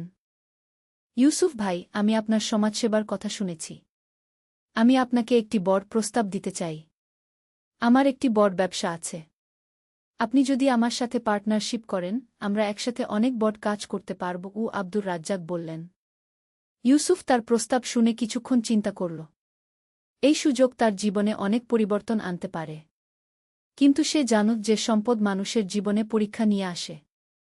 ভাই, আপনার প্রস্তাব খুবই ভালো, কিন্তু আমার একটি শর্ত আছে। আমি হালাল উপায়ে ব্যবসা করতে চাই। সুদ, ঘুষ, ধোঁকা এইসব থেকে দূরে থেকে ইউসুফ বলল। আব্দুর রাজ্জাক হেসে বললেন, এই জন্যই তো আমি আপনার সাথে ব্যবসা করতে চাই। আমিও চাই ইসলামিক নীতিমালা মেনে ব্যবসা করতে গু। এভাবে ইউসুফের জীবনে নতুন অধ্যায় শুরু হল। ব্যবসায় সফলতা এল, কিন্তু সে কখনো তার মূল উদ্দেশ্য ভুলে গেল না। 9ম অধ্যায়, বিবাহ ও পারিবারিক জীবন। ব্যবসায় সফল হওয়ার পর ইউসুফ ভাবল যে এখন তার বিয়ের সময় এসেছে। ইমাম সাহেব তাকে একটি ভালো মেয়ের প্রস্তাব দিলেন। মেয়েটির নাম আয়েশা। সে খুবই ধার্মিক এবং শিক্ষিত। আয়েশার বাবা মা ইউসুফের চরিত্র ও সমাজসেবার কথা শুনে খুশি হলেন। বিয়ে সম্পন্ন হল অত্যন্ত সাদামাটা অনুষ্ঠানে। আয়েশা ইউসুফের সমাজসেবার কাজে পূর্ণ সহযোগিতা করল। সে এলাকার মহিলাদের কোরআন হাদিস শেখানো শুরু করল। এভাবে তাদের পারিবারিক জীবন হয়ে উঠল একটি আদর্শ ইসলামিক পরিবারের উদাহরণ। কিছুদিন পর তাদের একটি সন্তান হল। ছেলেটির নাম রাখা হল ইব্রাহিম। ইউসুফ আর আয়েশা ঠিক করল যে তারা তাদের সন্তানকে ইসলামিক আদর্শে গড়ে তুলবে। 10ম অধ্যায়, হজবের সফর। ব্যবসায় আল্লাহর বরকতে ভালো লাভ হওয়ায় ইউসুফ ও আয়েশা হজব করার সিদ্ধান্ত নিলেন। এটা তাদের জীবনের সবচেয়ে বড় স্বপ্ন ছিল। মক্কা শরীফে পৌঁছানোর পর ইউসুফ অভিভূত হয়ে গেলেন। কাবা শরীফ দেখে তার চোখে জল এসে গেল। তিনি বুঝতে পারলেন যে জীবনের এতদিনের যাত্রা তাকে এই পবিত্র স্থানে পৌঁছে দিয়েছে। হজবের সময় তিনি আল্লাহর কাছে দীর্ঘ দোয়া করলেন। তার জীবনের সব পাপের জন্য ক্ষমা চাইলেন। সমাজসেবার কাজে আরও বেশি তৌফিক চাইলেন। হজ্ব থেকে ফিরে এসে ইউসুফ দেখলেন যে তার মনে আরও বেশি প্রশান্তি এসেছে। সে অনুভব করতে পারছেন যে আল্লাহ তার উপর সন্তুষ্ট। 11ম অধ্যায়, বিপদের মুখোমুখি। কিন্তু জীবনে সব সময় সুখ থাকে না। একদিন হঠাৎ করে ইউসুফের ব্যবসায় বড় ক্ষতি হল। একটি বড় চুক্তি বাতিল হয়ে গেল। তার পার্টনার আব্দুর রাজ্জাক হঠাৎ অসুস্থ হয়ে পড়লেন। ব্যাংক থেকে ঋণের টাকা শোধ করার চাপ এল। ইউসুফ খুবই দুশ্চিন্তায় পড়ে গেলেন। তিনি রাতে ঘুমাতে পারতেন না। আয়েশা তাকে সান্ত্বনা দিতে চেষ্টা করত, কিন্তু পরিস্থিতি দিন দিন আরও খারাপ হতে লাগল। একদিন রাতে তাহাজ্জুদের নামাজের সময় ইউসুফ আল্লাহর কাছে কাঁদতে কাঁদতে দোয়া করলেন। তিনি বললেন, হে আল্লাহ, আপনি আমাকে এতদূর এনেছেন। আমি জানি এটা আপনার পক্ষ থেকে পরীক্ষা। আপনি আমাকে ধৈর্য দান করুন। আমি আপনার উপর ভরসা রাখছি। পরদিন সকালে ইউসুফ অফিসে গিয়ে দেখলেন যে একটি নতুন কোম্পানি থেকে ফোন এসেছে। তারা তার কোম্পানির সাথে একটি বড় প্রজেক্টে কাজ করতে চায়। ইউসুফ বুঝতে পারলেন যে এটা আল্লাহর রহমত। তিনি আরও বেশি করে আল্লাহর শুকরিয়া আদায় করলেন। দ্বাদশ অধ্যায়, সমাজের বৃহত্তর সেবা। ব্যবসায় আবার স্থিতিশীলতা ফিরে আসার পর ইউসুফ আরও বড় পরিসরে সমাজসেবা করার চিন্তা করলেন। তিনি একটি এতিমখানা প্রতিষ্ঠা করলেন। সেখানে এতিম বাচ্চাদের থাকা খাওয়ার পাশাপাশি ভালো শিক্ষার ব্যবস্থা করা হল। এতিমখানায় শুধু সাধারণ শিক্ষাই নয়, ইসলামিক শিক্ষারও ব্যবস্থা ছিল। বাচ্চারা কোরআন হাদিস শিখত, নৈতিকতার শিক্ষা পেত। একদিন একটি ছোট ছেলে ইউসুফের কাছে এসে বলল, চাচা, আমার বাবা মা নেই, কিন্তু আপনি আমাদের এত ভালোবাসেন। আমি বড় হয়ে আপনার মতো হতে চাই। ইউসুফ ছেলেটিকে কোলে নিয়ে বললেন, বেটা, তুমি আল্লাহকে ভালোবাসো, মানুষের সেবা করো, আল্লাহ তোমাকে আরও ভালো মানুষ বানাবেন। ত্রয়োদশ অধ্যায়, নূরের বিস্তার। বছরের পর বছর কেটে গেল। ইউসুফ এখন একজন প্রতিষ্ঠিত ব্যবসায়ী, কিন্তু তার আসল পরিচয় একজন সমাজসেবক হিসেবে। তার প্রতিষ্ঠিত এতিমখানা থেকে অনেক ছেলেমেয়ে বের হয়ে সমাজে প্রতিষ্ঠিত হয়েছে। রহিম, যে একসময় চোর ডাকাত ছিল, সে এখন একজন সৎ ব্যবসায়ী। সে নিজেও এলাকার যুবকদের সঠিক পথে আনার কাজ করে। একদিন রহিম ইউসুফের কাছে এসে বলল, ভাই, আপনি আমার জীবন পরিবর্তন করেছেন। আজ আমিও অন্য যুবকদের জীবন পরিবর্তনের চেষ্টা করি। এভাবেই তো আল্লাহর নূর একজন থেকে আরেকজনের কাছে পৌঁছায়। ইউসুফ খুশি হয়ে বললেন, হ্যাঁ রহিম, এটাই তো আসল কথা। আবু বকর চাচা আমাকে এই নূর দিয়েছিলেন, আমি তোমাদের কাছে পৌঁছিয়েছি, এখন তোমরা অন্যদের কাছে পৌঁছাও। চতুর্দশ অধ্যায়, পরবর্তী প্রজন্ম। ইউসুফ ও আয়েশার ছেলে ইব্রাহিম এখন বড় হয়েছে। সে একজন ডাক্তার হয়েছে। কিন্তু শুধু চিকিৎসা সেবাই নয়, সে গরিব রোগীদের বিনামূল্যে চিকিৎসা দেয়া। একদিন ইব্রাহিম বাবার কাছে এসে বলল, আব্বু, আমি একটা ফ্রি ক্লিনিক খুলতে চাই, যেখানে গরিব মানুষরা বিনামূল্যে চিকিৎসা পাবে। ইউসুফ ছেলের কথা শুনে খুব খুশি হলেন। তিনি বুঝলেন যে পরবর্তী প্রজন্মের মাধ্যমেও আল্লাহর নূর ছড়িয়ে যাচ্ছে। পঞ্চদশ অধ্যায়, জীবনের শেষ প্রান্তে। অনেক বছর কেটে গেছে। ইউসুফ এখন বৃদ্ধ। তার চুল সাদা হয়ে গেছে, কিন্তু তার চেহারায় এখনও সেই নুরানি ভাব রয়েছে। একদিন তিনি তার পুরানো বন্ধুদের সাথে বসে আছেন। সবাই মিলে আবু বকরের কথা মনে করছেন। ইউসুফ বললেন, আবু বকর চাচা আমাকে যে নূরের সন্ধান দিয়েছিলেন, আজ আমি বুঝতে পারি যে সেটা কি। এটা শুধু কোনো আলো নয়, এটা আল্লাহর মহব্বত। এটা মানুষের প্রতি ভালোবাসা। এটা সেবার মানসিকতা। রহিম, যে এখন বৃদ্ধ, বলল, ভাই, আপনার মাধ্যমে আমরা সবাই এই নূর পেয়েছি। আল্লাহ আপনাকে দীর্ঘ জীবন দান করুন। ষোড়শ অধ্যায়, উত্তরাধিকার। ইউসুফ তার জীবনের শেষ দিনগুলোতে আরও বেশি ইবাদতে মনোনিবেশ করলেন। তিনি একটি বই লিখলেন, নূরের খোঁজে, একটি জীবনযাত্রা। এই বইতে তিনি তার জীবনের অভিজ্ঞতা লিখলেন। কিভাবে একজন সাধারণ মানুষ আল্লাহর কাছে নিজেকে সমর্পণ করে জীবনে অসাধারণ কিছু অর্জন করতে পারে। বইটি প্রকাশিত হওয়ার পর অনেক মানুষ তার জীবনী পড়ে অনুপ্রাণিত হল। দেশের বিভিন্ন প্রান্ত থেকে মানুষ তার সাথে দেখা করতে আসত।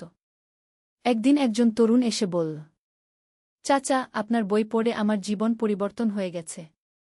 আমিও আপনার মতো সমাজসেবা করতে চাই। ইউসুফ তরুণটির হাতে হাত রেখে বললেন, বেটা, তুমি শুধু আমার মতো হতে চেষ্টা করো না, আল্লাহর রাসূল শাহ এর মতো হওয়ার চেষ্টা করো। তিনিই আমাদের সবার আদর্শ। সপ্তদশ অধ্যায়, চূড়ান্ত যাত্রা। একদিন ইউসুফ অসুস্থ হয়ে পড়লেন।